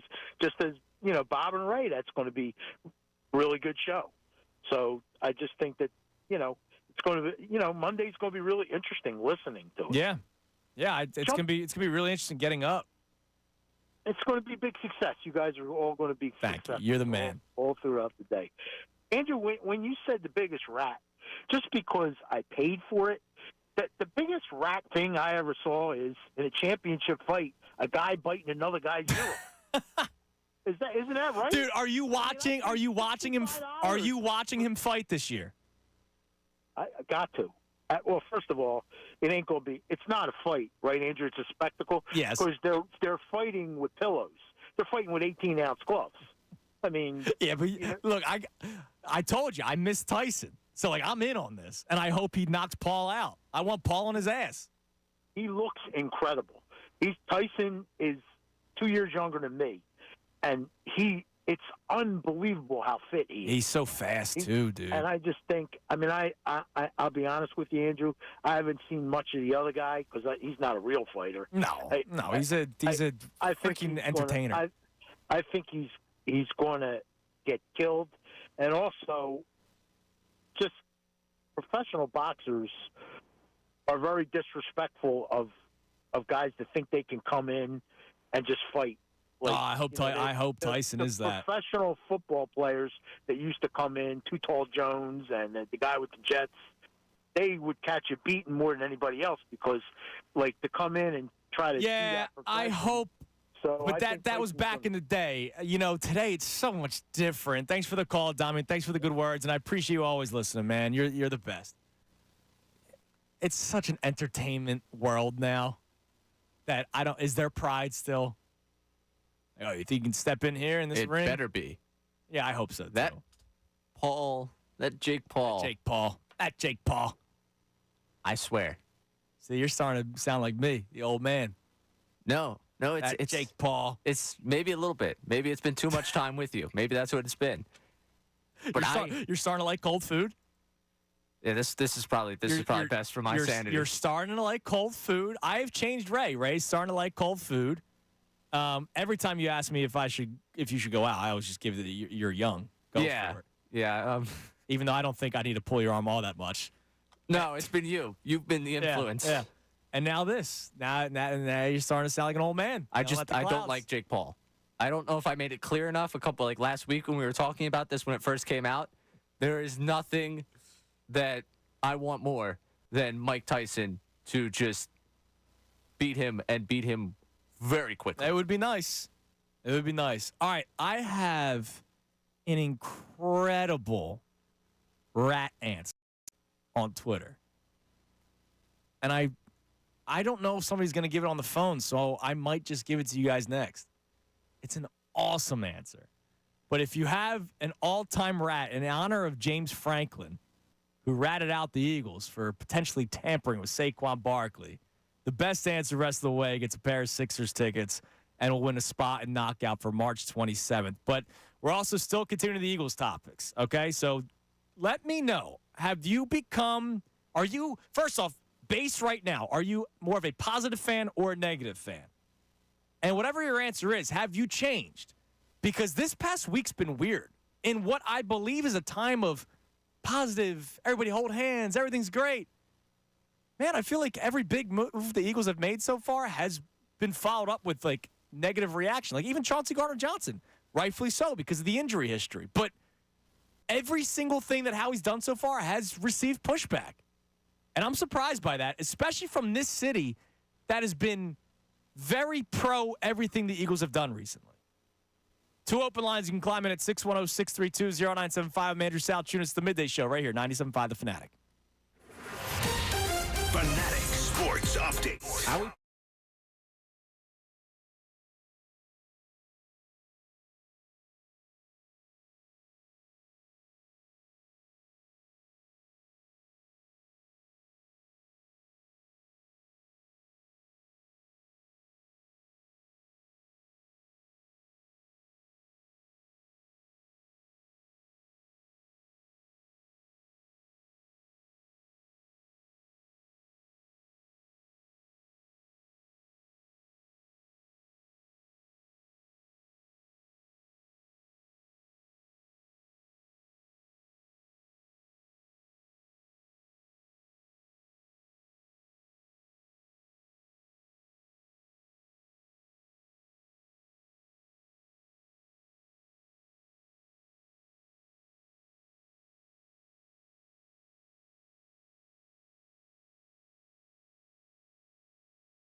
So, hand to God, something happened this morning to me that it's just funny with the announcement that was coming today. And, like, I've known about this for a long time, right? As you have, and a lot of people at the station. So today, when I was, I'm wearing, like, I guess you'd call them jeans, and I went to get the zipper, but the zipper was, like, caught. Sometimes it gets caught in the crotch area. You have to try to, like, pull it out. You know what I'm saying? Yes. I know. I'm providing the afternoon show with a ton of content. 12:53. But you know what I'm talking about? When there's, you have to dig down. Yes. To pull the zipper out of the crotch area. Yes.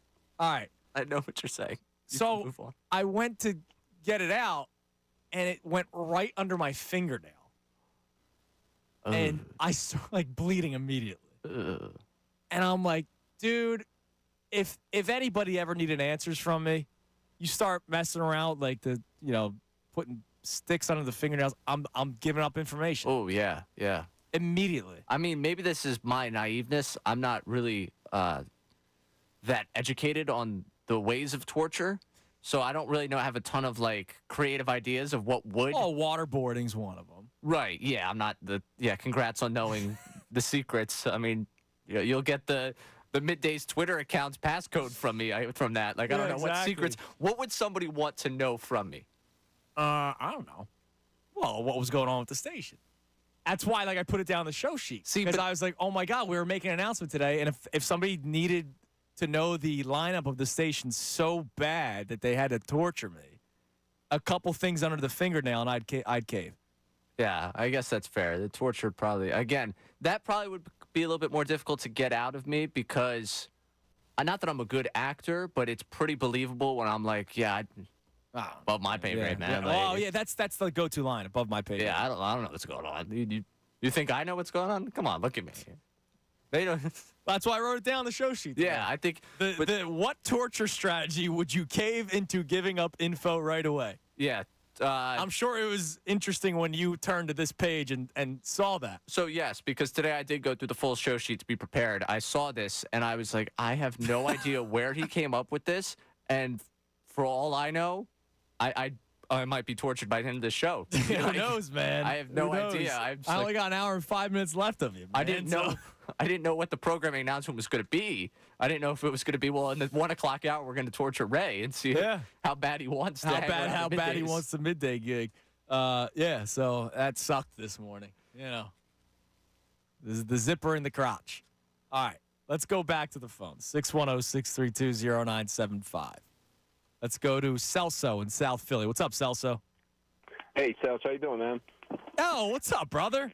How you doing, brother? Dude, how are you, man? I'm great, man. I'm great. I've been listening to you like every day, man. This is awesome news for you, man. Oh, you're the best, dude. How have you been? Everything good? Yeah, man, absolutely. Yep, doing good. I'd say, man, between you and Corey over at NBC, it's a little farm system for Philly sports media talent, that league, man. Yeah, our baseball league. I saw Benitez not too long ago. Did you really? Yeah. So it's great. It's great seeing you guys, man. Yeah, that's awesome, man. Well, congratulations, bro. Thanks, brother. I appreciate it. All right, and let me hit you a little logic for the negative sports fan take. Please. Here, too. So you approach it as, if you expect the worst, you're pleasantly surprised by the best. So all that happens when the Phils or the Eagles lose is you're validated thinking they were going to lose, and if they win, then you're pleasantly surprised. So what you're saying is the people that hate the Devin White signing hate it because there's numbers out there that he's, starting to regress a little bit. But if he plays above our expectations, we'll be like, wow, this is the greatest signing. Right. You're either right that he was going to be bad, or you're pleasantly surprised that he's good. It's a win-win.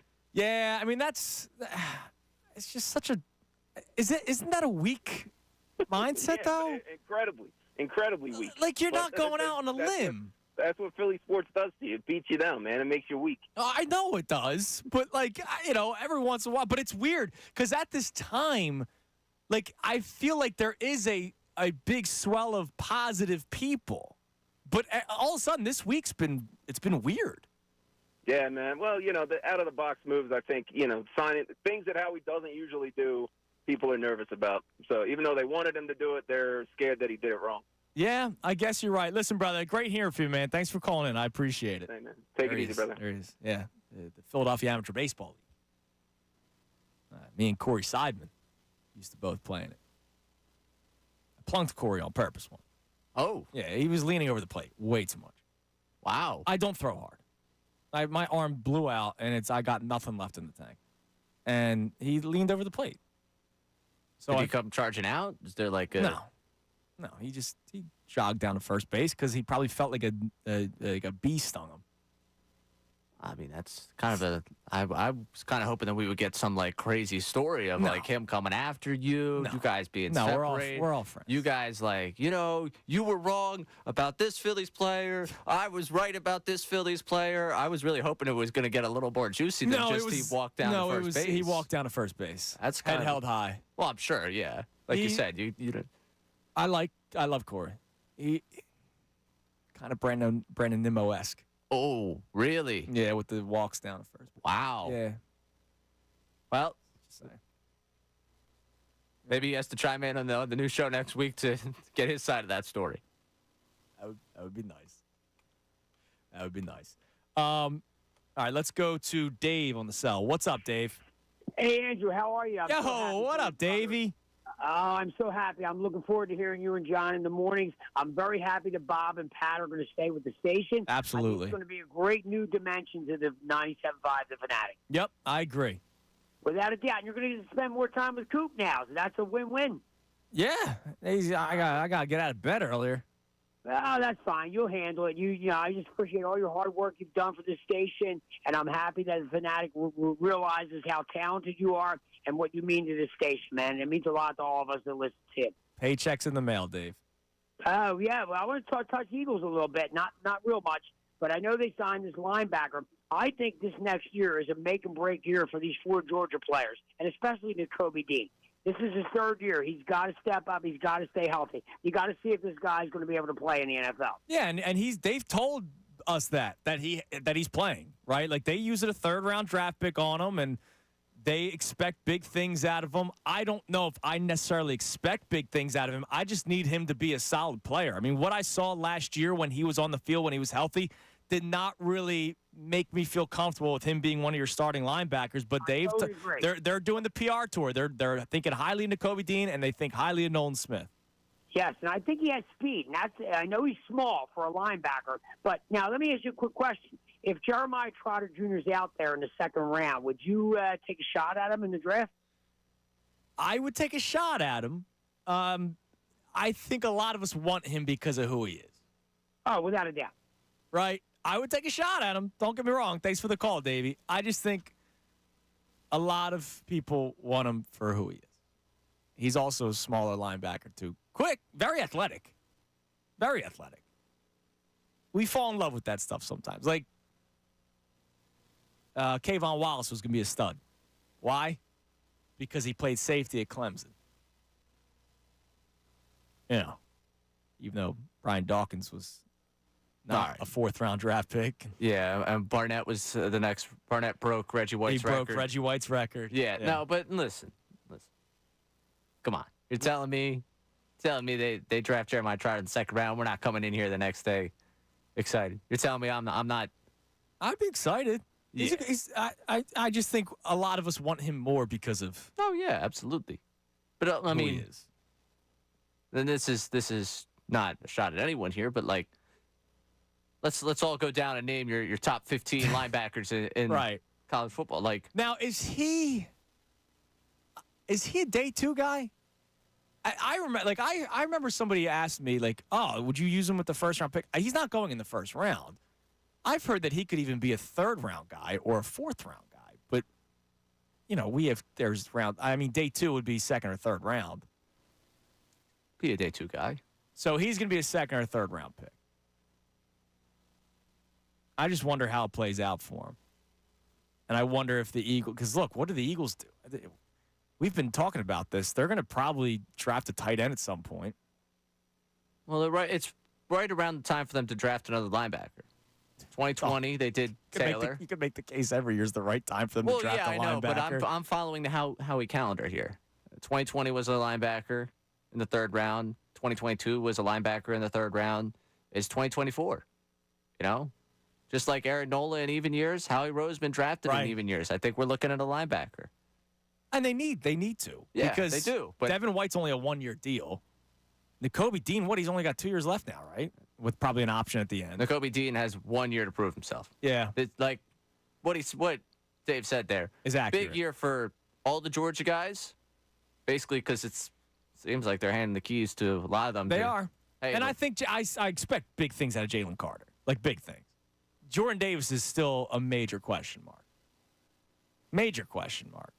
And I think he's still a solid player, but when I say major question mark, like, is he a guy where he can anchor your defense? I don't know if he can.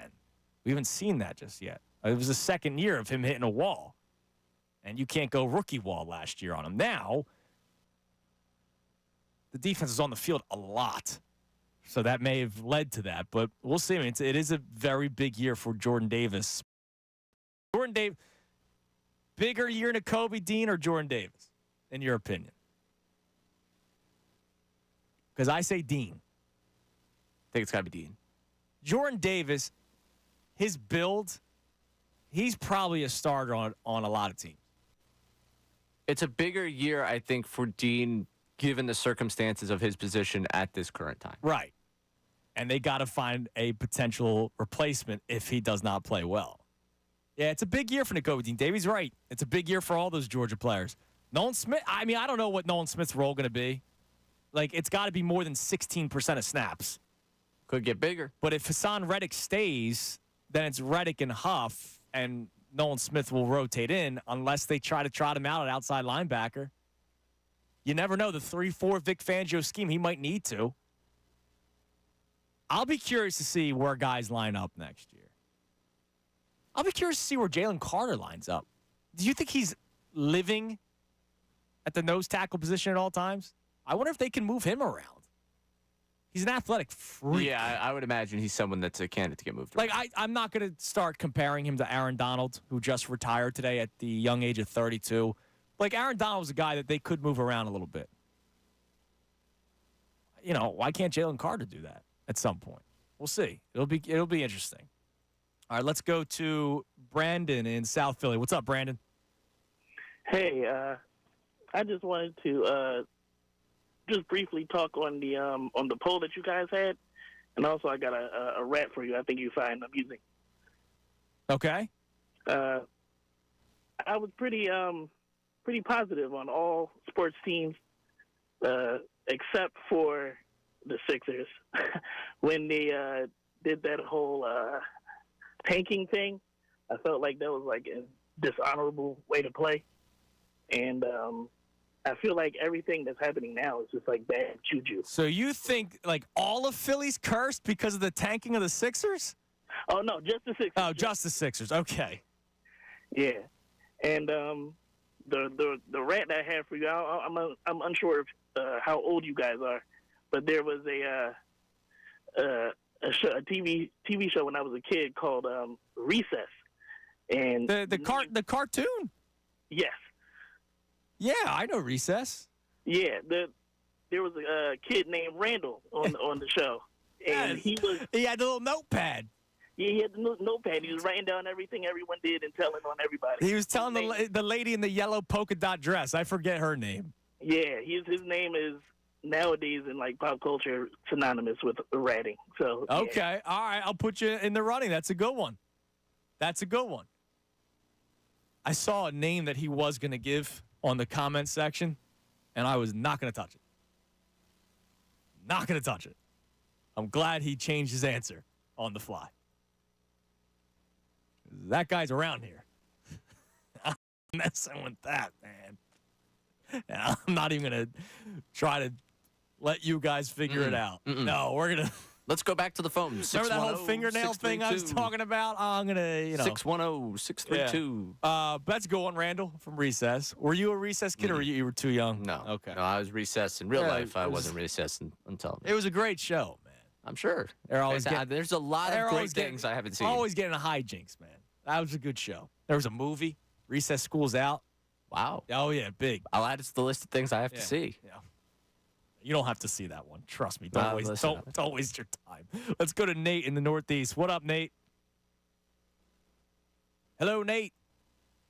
Sorry, how'd you guys on? You're good. What's up, man? So first off, Tunis, I've been calling in this week. It's probably the first time I've ever really called in. I've been listening to you guys for a very long time, from the second I start in the morning till after the best show ever. And you really uplift days more than just sports. Putting on headphones and being able to listen to positivity in the day really helps. So congratulations on that. Thanks, man. I appreciate it. And thank you for listening, dude. Of course. And then my comments on Devin White. So I'm just starting to come to the conclusion that everybody in this world, you can't satisfy everybody, no matter what you do. That's true. Like, no one's going to be happy with one president or the other, this or that. You're just never going to come down to everybody being satisfied. So. Now, look at station announcements. You're not going to satisfy everyone. Exactly. And that's true. And I wanted to touch on biggest rat. I'm just going back to, I went to Catholic school, so just back to the Bible, man. Judas. Dude, that might be the winner, man. He started it all. That might be if you look up rat in the dictionary, Judas might be there. I mean, we were literally calling Dr. J Dr. Judas for a while. That's a great answer, Nate. I'll put you in the running. I mean, how can you beat biblical? I mean, you can't. I mean, that's a tough one. It's a tough one to beat. Like, how can you beat biblical? I don't know. I think I'm going to go too deep into the story here. Okay. I was going to say, technically, Jesus knew. Every once in a while we get the tweet, "What, you guys turned into Catholic radio?" Here you go. Yeah. You guys got your wish. It's gospel. There you go. Go ahead. Tell us. I was just going to say, if Jesus knew that he was going to be betrayed, does that technically make the betrayal? I mean, it's still betrayal. He's still bad. He's still a rat. Judas is still a rat. I want to be very clear. I want to make sure this shows his stance on this one. He's still exonerating a rat, the guy. No matter what your beliefs are in life. Rat. He's a rat. No matter what you believe in, Judas is a rat. Right. And we should all, I think, agree with that one. I guess just the rat definition is the rat the one you don't see coming. Nah, sometimes a rat's coming too. That's fair. We all know a rat. Yeah. Good point. It's a good point. Let's go to Soulless Ryan. What up, Ryan? Gentlemen, how are you? One for you. I'm doing well, homie. Congratulations. Change is good. It's always good to have some change. You're gonna do well. Thanks, brother. You are working with Wizgate, though, so just remember that. Yeah, that's right. That's gonna have to be discussed one more time because he literally lied to my face. Oh, he did. And he lied to my face. You know what? That's Ryan. When I didn't think about that during negotiations.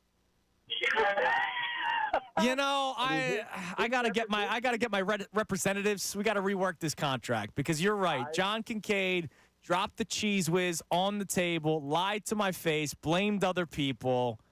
Yep. Yeah. I know it was him because of his deposition, and you only talk like that when you're the guilty party. Yeah. So, and you're on to something. Be careful. All right, thank you. I'll call in the morning and just stir the pot if you want. Yeah, please. I would appreciate it. No, I will. It'll be good conversation. But no, I'm positive and negative. It's like good and evil, hot and cold. You can't have one without the other, and you need to be positive when there's things to be positive about, and you need to be critical, maybe a little negative when there's things that are needing criticism, and when things are bad, you won't say you have to be negative, but but you have to be critical. But sometimes, it's weird. Like a lot of times, especially recently, people don't want to be critical. I am an ass if I'm ever critical of Jalen Hurts. But it's weird this week. Everybody has been not everybody, but every move that Howie Roseman has done. I don't think there's been a 95% success rate of positive feedback from Eagles fans. It's unrealistic. I mean, he always, not always, because no one's perfect, but he has been making good moves. He's doing his thing. He's a good GM. Until otherwise, I think people need to give him a little slack. I do have a rat for you, and I was thinking other terms. I'm kind of thinking about a million things right now, other than just calling in. But Gunn actually he hit the nail on the head, man. Ben Simmons, in my opinion, is Judas. I get it, biblical, but Ben Simmons, from sports wise, sports, sports world, he is the ultimate rat. There is no bigger rat than Ben Simmons. Yeah, especially when and thanks for the call, Ryan. I'll put you on hold. Like when his teammates wanted to come out to talk to him, and he told everyone to stay, and then he showed up just to get the paycheck, and he just doesn't play. Done for the season again. Yeah. He sucks, Ben Simmons. Is he more of a rat or just somebody that sucks? He might just stink as a human being, period. Got rat tendencies. He's got rat tendencies. All right, we got another segment left. Best show ever coming your way at 2 o'clock, but one more for us. So we'll continue to hang out, and I got to do my Oscar ceremony. You got to play the music to speed me up. Oh, yeah, I'll find some good Oscar music to get you thank you out of here. Last segment coming your way next on this Fanatic Friday, presented by Pumpman Philly for 24/7 emergency repair, pump replacement. Count on Pumpman Philly, the guys that know how to fix your flow. I'm Andrew Salchunas, the Midday Show, 97.5 The Fanatic. Fanatic Sports Update. How we paid a linebacker? I'm Ray Dunn. This update is brought to you by Bradford White Water Heaters. If you need a new water heater, choose one that is built to be the best. Choose Bradford White. The Eagles signed former Buccaneers linebacker Devin White. The deal is reportedly 1 year, worth up to $7.5 million.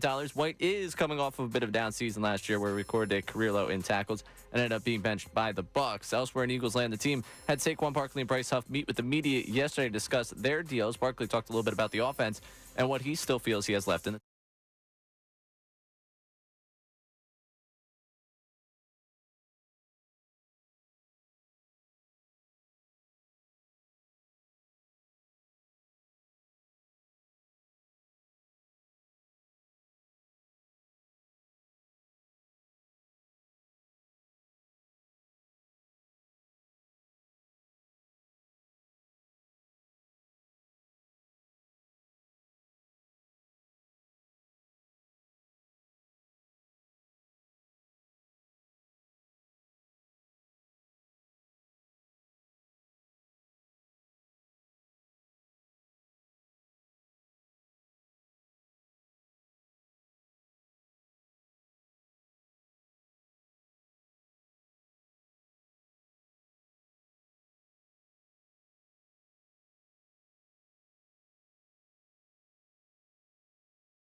By the Fanatic.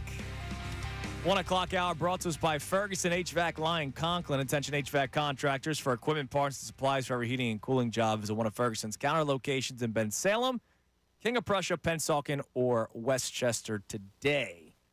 So we got a big weekend on hand, Ray. We need the Sixers to bounce back. They got a game against the Hornets tomorrow night. So does Tobias Harris, does he have another Hornets performance? As much as I enjoyed crafting the parlays with you, no. No? So there's no Tobias. Well, how many he finished with? What, 30 that night? Yeah, that's great. Maybe he does drop 30 again. 31 I'm he had livid that night with him. in 40 minutes. I'm livid. With him, with the team. Yeah, well, can you be livid with the team? Yes, I can. I can be livid with Tobias. The team operates with Joel Embiid. Yeah, I know. Maybe I'm livid with myself, really. That could be it. It's your fault? Yeah. They're up 8 last time. Like, oh, look at them. They might do something. Well, yeah, I mean, blowing a lead to Doc Rivers is just poetic. Yeah, I think it's because it was Doc. I do think last night that also plays into my mind. Yeah, that was pretty poetic. And then the Flyers are in Boston tomorrow night taking on the Bruins. Going to be a tough game, as we know. This is just the time where the Flyers need to stay as above water as they possibly can. They're 2-2 so far in this rough stretch. I can't use the G word because Ray retired the gauntlet. What? Well, in case somebody's tuning in and doesn't know Let me just say the G word. They don't know what, some people might not know what the G word is. I don't want them thinking I'm saying something horrible. Well, congrats. He said gauntlet. So the gauntlet. The Flyers are 2-2 so far in it.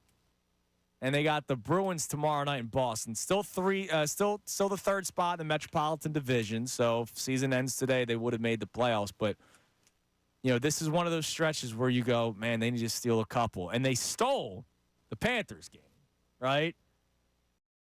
They play the Sharks who stink. They just kind of benefited from them being in the G word stretch. These next couple of games, you have the Leafs and Bruins twice in 5 games. Both teams twice in 5 games. I mean, no one's telling you this is ideal. This is not when you can't mess up in this one. No, you gotta be playing your best hockey. It's tough timing with this. Yeah, and then you got the Rangers still. It's gonna be. Stay tuned to your home for Flyers hockey. Yeah. It's good. I mean, look, this is a tough stretch, so they got to pull off some W's, and hopefully they can steal. I mean, at this point, they're stealing games. They're not the better team in a lot of these matchups, so they will be stealing games. And they've been playing great this year. Tort's going to be back. That's awesome. Good to have him on the coaching, back on the rink side. So we'll see how it goes. All right, let's go back to the phones. My man BG from BlackRitty.com. What's up, BlackRitty? Young Thundercat, dun diggy dun diggy dun dun. Congratulations on the moves around. Thanks, brother. So the other day I was watching, and I saw you read that letter. And just for the listeners to think, like, when I call you Young Thundercat, it's a term of endearment. But your age has nothing to do with your acumen, skill, or love of sports. Like, for anybody listening, just think about you sitting at home watching sports at the TV, or you go to a game. You've gone to games your whole life. The person you listen to on the radio has made sports his entire life. So as a kid, when he grew up loving the sport, playing the sport, dreaming about the sport, he went and got a job that every day he had to start off from the bottom and then earn his way to have a microphone in front of him to speak about sports. So yes, he might be younger than you, but that doesn't mean he doesn't know. Oh, is this in? I appreciate what you're saying. Is this in response to the email yesterday? You're too young to understand. Look, when I was growing up, there was rest in peace, he's gone now, but this kid, Billy Boy Hodges, 15 years old, knew more about baseball than any 97-year-old man walking the planet Earth. He had every single book. He had it committed to memory. So your age doesn't equate your acumen or your knowledge. It's also opinions. So just relax and stop calling people young because it's late. Oh, that's when you lose an argument, you go to the age thing. Exactly. Like, because the guy wanted Justin Fields. And look, if you want Justin Fields, that's fine. I'm just telling you, I think it's a bad idea, and it's running the risk of potentially, because I don't know, I haven't talked to Jalen Hurts man to man about bringing in a backup quarterback that people wanted here via the draft, right? I just went through this with Wentz. Why would I risk that? And now for nothing, the league is telling you that he's a backup, and most of the league doesn't want him and the price is too high. That's another reason why it's red flags for me. But again, we have a legend of lore for backups here and QB factory and all the things we've pitched. So you know what it is? If we get him, I'll be happy because he's a Philadelphia Eagle. But I'm not going out here campaigning for it because when everybody tells me, so you needed a guy like Nick Foles, I'm like, yes, a veteran who could step in, score 9 points, barely get me past the Falcons, and then show up in the Super Bowl and play the greatest game of his entire life right. he could never recreate. I need a vet here in case we have to go on this magical run that you're imagining out here in these streets. Secondly, if you ever need to tell somebody a secret, I'm your guy. When I was a kid, I got caught waterboarding my cousin. He waterboarded me. It was freaky. It was bad. We survived, so I think I'm ready. That'll kidney stones. I'm not afraid of snakes or spiders. All right, so you're my confidant. I can go to you with anything. Yeah, let me know what's going on, and as long as my grandma don't make me get a switch off the tree, we gonna be all right. You're the man. You're the man, BG. You have a great weekend. All right, brother. You too, brother. I'll talk to you. There he is, Black Gritty. Yeah, Ray. You've been doing this now for like 6 months, so you already kind of get it.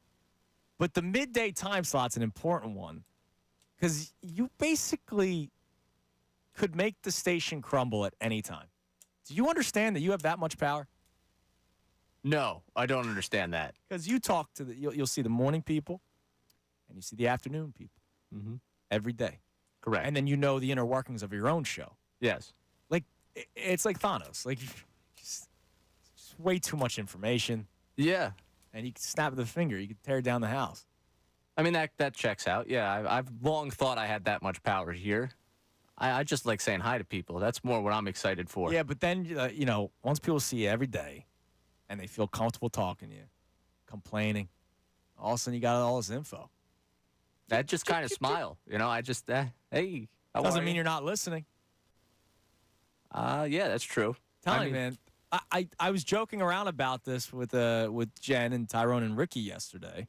Again, the announcement was made today, but we've known about it. What? You guys knew? Yeah, we knew. One of the things I'm going to miss the most is seeing them every day. Now I only see, not to take this as a slight. I mean, that was really, really carefully Not to take this as a slight. I'm only going to see you and Bob. Yeah. Whereas usually it's the morning show. Then, I live my life in the midday, but then I see the afternoon. I do my 12:20 break. I go out there. I see Tyrone. Yeah, actually, Jen and I were having the conversation during the 12:42 because that's usually our break. She was excited. She's going to continue to see me. I was also excited that I was going to continue that. We could keep it having the 12:42. You're going to have a lot of information, man. I am. Great power comes great responsibility. Somebody should make a shirt out of that. Let's go to Felix in Roxborough. What up, Felix? What's going on, Andrew? Man, congratulations, man. First of all, thank you. I was worried about you when the whole thing happened with Ant. Thank you. You know what I mean? Well, I appreciate you worrying about me, man. Thank you. So congratulations, and let me get this rat out the way because a true rat is somebody who just they don't get it and they just continue to do it. And there's no bigger one than Tekashi 6ix9ine. He's the worst. I know a lot of people don't think I'm hip and realize and know these things. That man has just given up so much information nonstop, and he bugs the hell out of me. Yeah, I saw the video of him spraying champagne the other day because he thinks he's free and everything. You better watch yourself, brothers. But that's the thing. He got beat up, got up, and immediately started snitching. Yep. It's amazing, man. It's amazing. You're worse than him. He's just the worst. But let's talk about the Eagles. I think they're going to end up keeping Slay and Bradbury because Bradbury's going to play the nickel. Like, what do you? Well, I don't know. First off, I don't know if that's true because it's curious that the Chauncey Gardner-Johnson signing, it was made specific that they signed safety/nickel corner. I think they did that so they could just, justify paying them giving them that contract because they didn't pay them last year. So, but if you think about it, if they go in with Bradbury, Slay, and Rodgers, like, they're good. Here's the only thing with Bradbury, man. Like, Bradbury looked like he lost not a step, but like 3 steps. And he's no longer outside corner that has the sideline to work with. If he's in the slot, he's got a lot to take. And he did it well early in the year. Remember, he went up against Chris Godwin when they played the Bucs in Week 3, but he looked like a different player in Week 3. And thanks for the call, man. I'll put you in the running for the Sixers tickets. But I don't know. It quickly fell apart. Ray, breaking news sounder, please. Now, breaking sports news from 97.5 The Fanatic and 97.5thefanatic.com. Now, what does this mean? What could this mean? Per Ian Rappaport and Tom Pelissaro, Eagles pass rusher Josh Sweat is staying in Philadelphia. He's agreed to terms on a restructured contract despite interest elsewhere for what likely would have been a pay increase. Philly keeps a good one home. So, he stays. They restructure the contract. Right now, it's Huff and Sweat on the outside. There's been talk that Reddick could still come back. I've always assumed that one of them was going to be traded, and I assumed it was going to be Josh Sweat. I literally said to you probably 30 minutes ago that I have now reached the belief that Hassan Reddick is not going anywhere. I don't know if I can feel that way anymore now that I know that Josh Sweat is staying.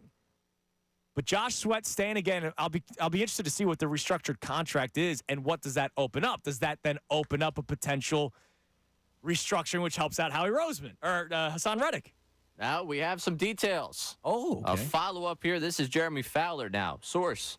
Sweat staying with the Eagles on a restructured deal with $10 million guaranteed plus incentives, a max of $13 million. Okay. So it basically comes down to what's this cap hit look like? And can they extend Hassan Reddick? I don't know what's still left. Again, above my pay grade. I don't know what is still left in the cap. In the day where I said a lot of people have been complaining all week long, I wanted Hassan Reddick back and not Josh Sweat. I'm not the biggest Josh Sweat fan. I've been open about that. I'm not the biggest Sweat guy, all right? But he's still here, and it's great that they were able to work out that deal and probably maybe save something, but I don't know. I'm still worried about the Huff and Sweat combo. Yeah, I'm really intrigued to see what exactly this rotation will look like because Huff, Sweat, to me, you need another bulk with them. Like, I don't think it's those two are the two that you're rolling with, and those guys are logging the percentage of snaps that, Sweat and Reddick did last year. Like, I'm curious to see. Smith feels you figure he factors into more of than 16% you said? You figure he factors into more of a 30%, 35% share of the snaps. But I would think there still has to be another piece, not necessarily maybe high-end talent, but right. Somebody that can log in a lot of snaps. Now, here's the deal. You paid Bryce Huff enough money where he should be out there 3 down. Obviously, he's going to walk off the field sometimes, but he's going to be an 80% snap guy. You paid and it's going to be can he handle that? That's the next step for him. With this contract, that's the next step for him. So he's going to have to play a lot. Sweat, if it's Huff and Sweat, right, and Reddick ends up going, Sweat's your other starting edge rusher. Nolan Smith just plays more this year. Brandon Graham gets his whenever. I just it's painful for me because I'm not the biggest Josh Sweat guy. You're less encouraged by a Huff Sweat than a Huff Reddick. Because I am a big fan of Hassan Reddick and not the biggest fan of Josh Sweat. I do think Josh Sweat is an NFL player. This isn't me doing the ice stinks.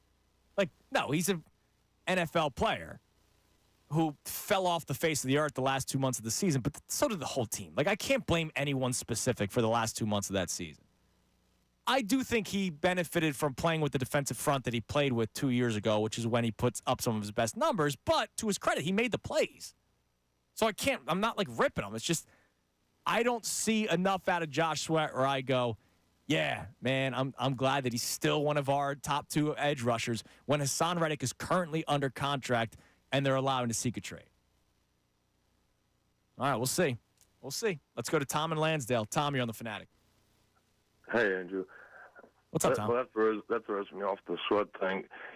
I mean, how do you feel about it? Well, my comment was going to be people that are complaining about paying too much to Barkley to save money. All we need is Reddick back and Kobe Dean to come into his own. And now I'm feeling a little worried about the Reddick situation. But I mean, it doesn't have to get solved today. But when I find out that Sweat is staying, my first thought is now, oh, damn, that means Reddick is probably going, and I'm not thrilled about that. Yeah, I think the percentage is just lower than. But all we need is 2 stops a game with this offense, you know. Yeah, exactly. I'd like to give you my rat too, because I tweeted it to you, but I had to call him. But and I understand Judas, but that's not. I can see. I can't. I've read it. I went to Catholic school, but I can't see Judas. I can see Iggy Azalea's butt. And D'Angelo Russell telling on Swaggy P. Tom, I didn't want to say it because I saw.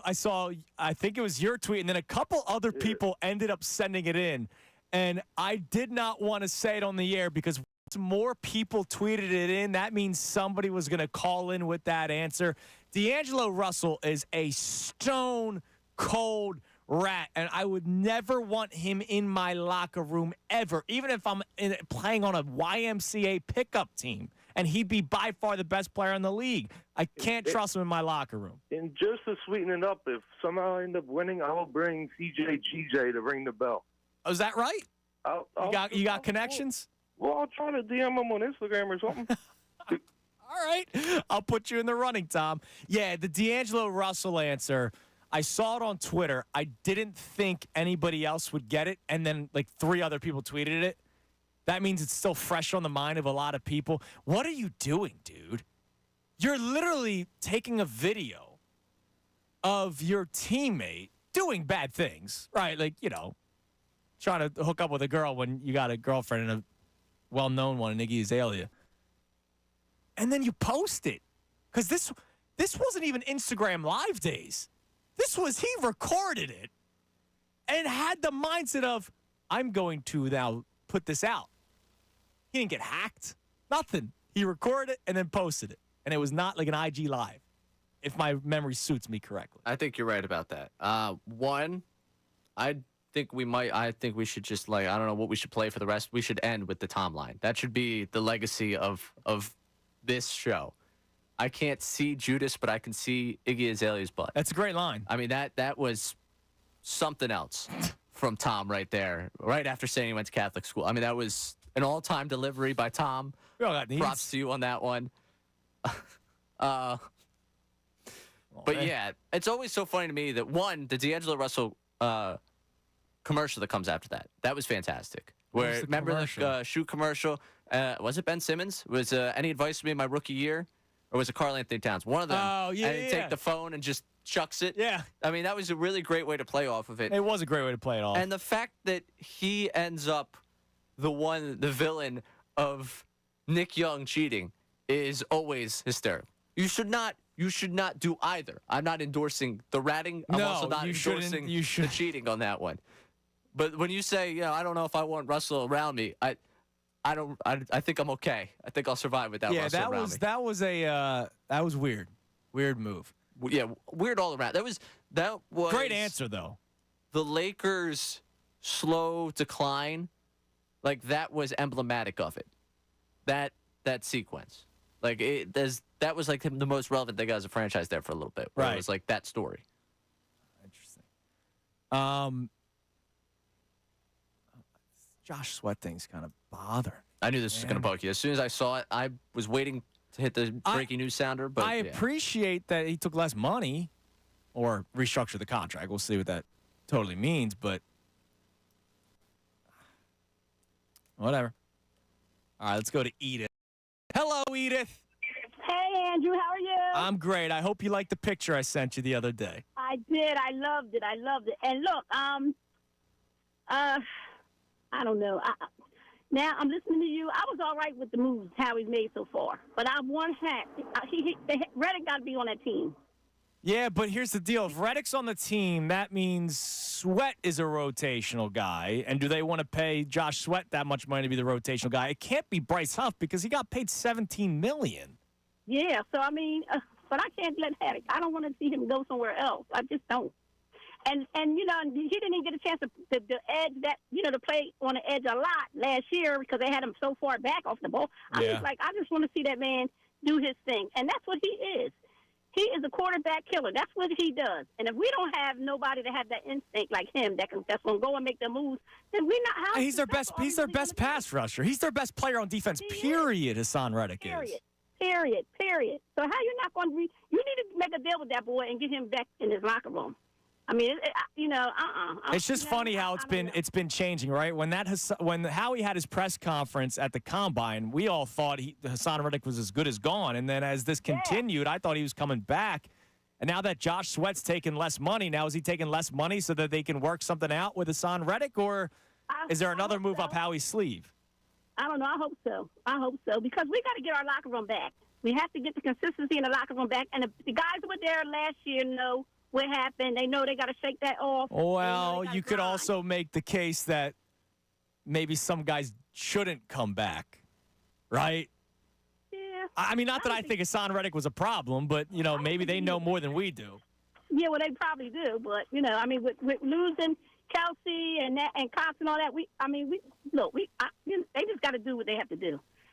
You know, to get us back on point. Yep. Because I don't want us to fall too far. Last year was a mess. That collapse was too much. Oh, yeah, it was. And I don't want us to fall far behind, you know, everybody else in our division. So we got to stay on top. So they got to do something. Absolutely, Well, Edith. you tell my boy he got a gift coming on, you know, by the 21st of March. I'll be up to the stage to drop it off. You're the best. Thank you, Edith. I appreciate it. See you later. Edith got Cooper an excavator, a little truck. Ooh. And it's honestly one of his favorite toys. And yesterday was a big day. It was nice out.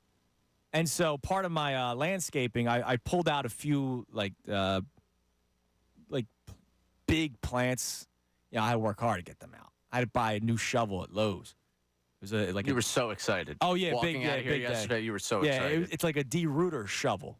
So it has spikes on the side, everything. Yeah. Oh yeah, dude, it's fun, man. It was nice. It was nice taking out those big plants. And so now there's a huge dirt pile. So Cooper goes, dirt, excavator. I'm like, oh, you want your toy? Man, that was great. I just sat down in a lawn chair and he just, for like 30 minutes, was just digging with his truck. Now, something I find fascinating, Ray, is you're not in this world yet or close to. Do not want to be close to or in said worlds. Every book, kids' book these days, the excavator is in it. I get car, plane, bunny, rabbit, excavator. Not the easiest word to say, I imagine, for a 2-year-old. We need to get them back to that hard-working American spirit. I guess that's what it is. Is it a plant? Is the excavator an industry plant in kids' books these days? You using the phrase industry plant and talking Tekashi 6ix9ine in the same segment. I surprised you today. Yeah, you did. I surprised you. You did. Look, they're not going to hire just anyone to be a morning show host. You got to be one with the times. Right, yeah. Current. That's what you are. Come on, man. Yeah, it's just fascinating to me that it's in everything. But now, that Blippy guy that I was warned not to allow Cooper to watch because he did some weird things back in the day. Oh. Yeah, weird things. So this is something I'm certainly not up to date with. My parents introduced it to him when they were watching him when we were in Jamaica. Ah. So now Blippy, he wants Blippy, which we don't watch the Blippy, but the songs he likes. And there's an excavator song. Yeah, there's something fishy here. Fascinating. All right, let's go to Uncle Frank. Hello, Uncle Frank. Happy Festive Friday, friend. Absolutely. Oh, man. Congrats, Andrew. Thank you. Thank you. Now you can't drink too much clear if you want to listen. I was just going to I was just thinking. What time do you get up? Does that mean I should start on the clear earlier? Yeah, exactly. Wait a minute. I just had an epiphany. Does this mean I don't get zapped anymore? Where does the zapper go? No, there was Zap Files. Huh. The Zap Files. Don't you worry. Don't worry about it. I can handle it. Connor zapped you before. He'll understand. I haven't been anyway. I don't want to. I've been nice to you. Yeah. So obviously the greatest rat in history, other than Fredo, of course, was Judas. I know it was said. I'll go current with Jimmy Franklin. Well, that's what I based the topic off of. Thanks. Welcome to the show.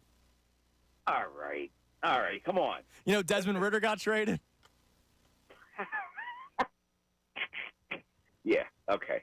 And Hank Aaron broke Babe Ruth's record. That's all right. You didn't get it. It's fine. Listen. No, I didn't. So, I don't understand the hate towards Devin White to pick up. I mean, I understand what people are pointing out, but even with his downslide, he's better than every linebacker the Eagles had on the roster last year. What do they want him to do? I mean, get a linebacker, get a linebacker, get a linebacker. They get a linebacker. That's not good enough. Bad breath is better than no breath. Damn. I'll end with alliteration. Friggin' fickle Philadelphia fans. I got to watch saying fickle. So, and real quick, may I? What? Are you still there? Yeah, what? May you what? Okay. I'm polarized with you guys regarding Justin Fields and Jalen Psyche. I mean, he'd be a quality backup. They're similar quarterbacks, and yeah, look, he'd be a quality backup. I just worry what could be other implications of that move, and I appreciate the call, Uncle Frank. We just went through that. Literally, we just went through this with Carson Wentz. Why would you risk it again? All right. Before I get out of here, I got to do my thank yous. So if you're just tuning in, starting Monday, I'll be doing the morning show. Kincaid and Sal Tunis starting Monday. Connor Thomas will be producing the show. Middays with Bob Cooney and Ray Dunn. Best show ever remains intact, which makes me happy. And then Philadelphia Sports Night with Pat Egan and Tom Alvord. But when there's a change like this in my life, I want to pay homage because I've been in this time slot since 2016, dude. Like, it's weird. Like, it's been almost 8 years that I've been in this time slot. It was April I got hired. So almost 8 years to the day. So quickly, Ray, I know I said it a couple of times. I'll give you one more. Thank you. You made my life a lot easier. We took over at a very weird time at the station. So thank you for helping me out, making my life a hell of a lot easier. Thank you to Scott Masteller, our program director, who is giving me this opportunity. Of course, there are program directors before him. Chuck D'Amico, who was very, very helpful for me over the years. Eric Johnson gave me one of my first shots on the air. Matt Nahagian, the first program director when I got hired here at the station almost 10 years ago. Joe Bell, Paul Blake, thank you for giving me this opportunity. And then there's going to be some names that you recognize, some that you don't. One name that you might recognize is John Marks. I want to thank John Marks, Steve Vasilati, and Joe Eunice, three guys that were really impactful for me when I was an intern. Helped me learn a lot as an intern, and I know pushed for me to get hired as a part-time producer. So it's to Johnny and Steve Vasilati and Joe Eunice. I appreciate you guys. Every weekend host, right? As you know, once you start working part-time, you work with basically 1,000 people through the years. So there's probably too many to name, but there's a lot of you, and I appreciate everybody. After I did weekends, I produced Middays with Rob Ellis and Harry Mays, two guys that taught me a lot, and I had a ton of fun working with. And then after it was Rob and Harry, it's Harry and Jason. Jason was the APD at the time as well, so Jason was a big reason why I got hired at the station. So I want to thank Jason as well. For about a 6-month period, I worked with Mike. Mike Missinelli taught me a lot of how to host a show, which has been very important for me. I've claimed myself to be very lucky to work the shifts that I've worked because I've worked with some big names in this industry, Mike Missinelli being one of them. I figured to be a sponge while I was here. It was probably a smart thing to do because I'm some 30-year-old punk, so it was probably good to listen to the big names that I was working with. And, of course, one of those big names is my man Anthony. And, I had a ton of fun. 5 years flew by with Anthony. I just want you all to know that we are still tight and in touch, and I love you, man. So everything that Anthony taught me through these years, I really appreciate it from on the air and off the air. He taught me a lot off the air about this industry, so I appreciate him as well. Coach Camille, a lot of you might not know the name. I know you guys remember him working with the John Kincaid Show. He oversaw all this. and helped me in more ways than I'd care to admit to get me in the seat that I'm at today. He was very, very, very beneficial to me. And then everybody from our sales staff I love, but I do want to point out one specific salesperson, Gina Rororke, who no longer works here.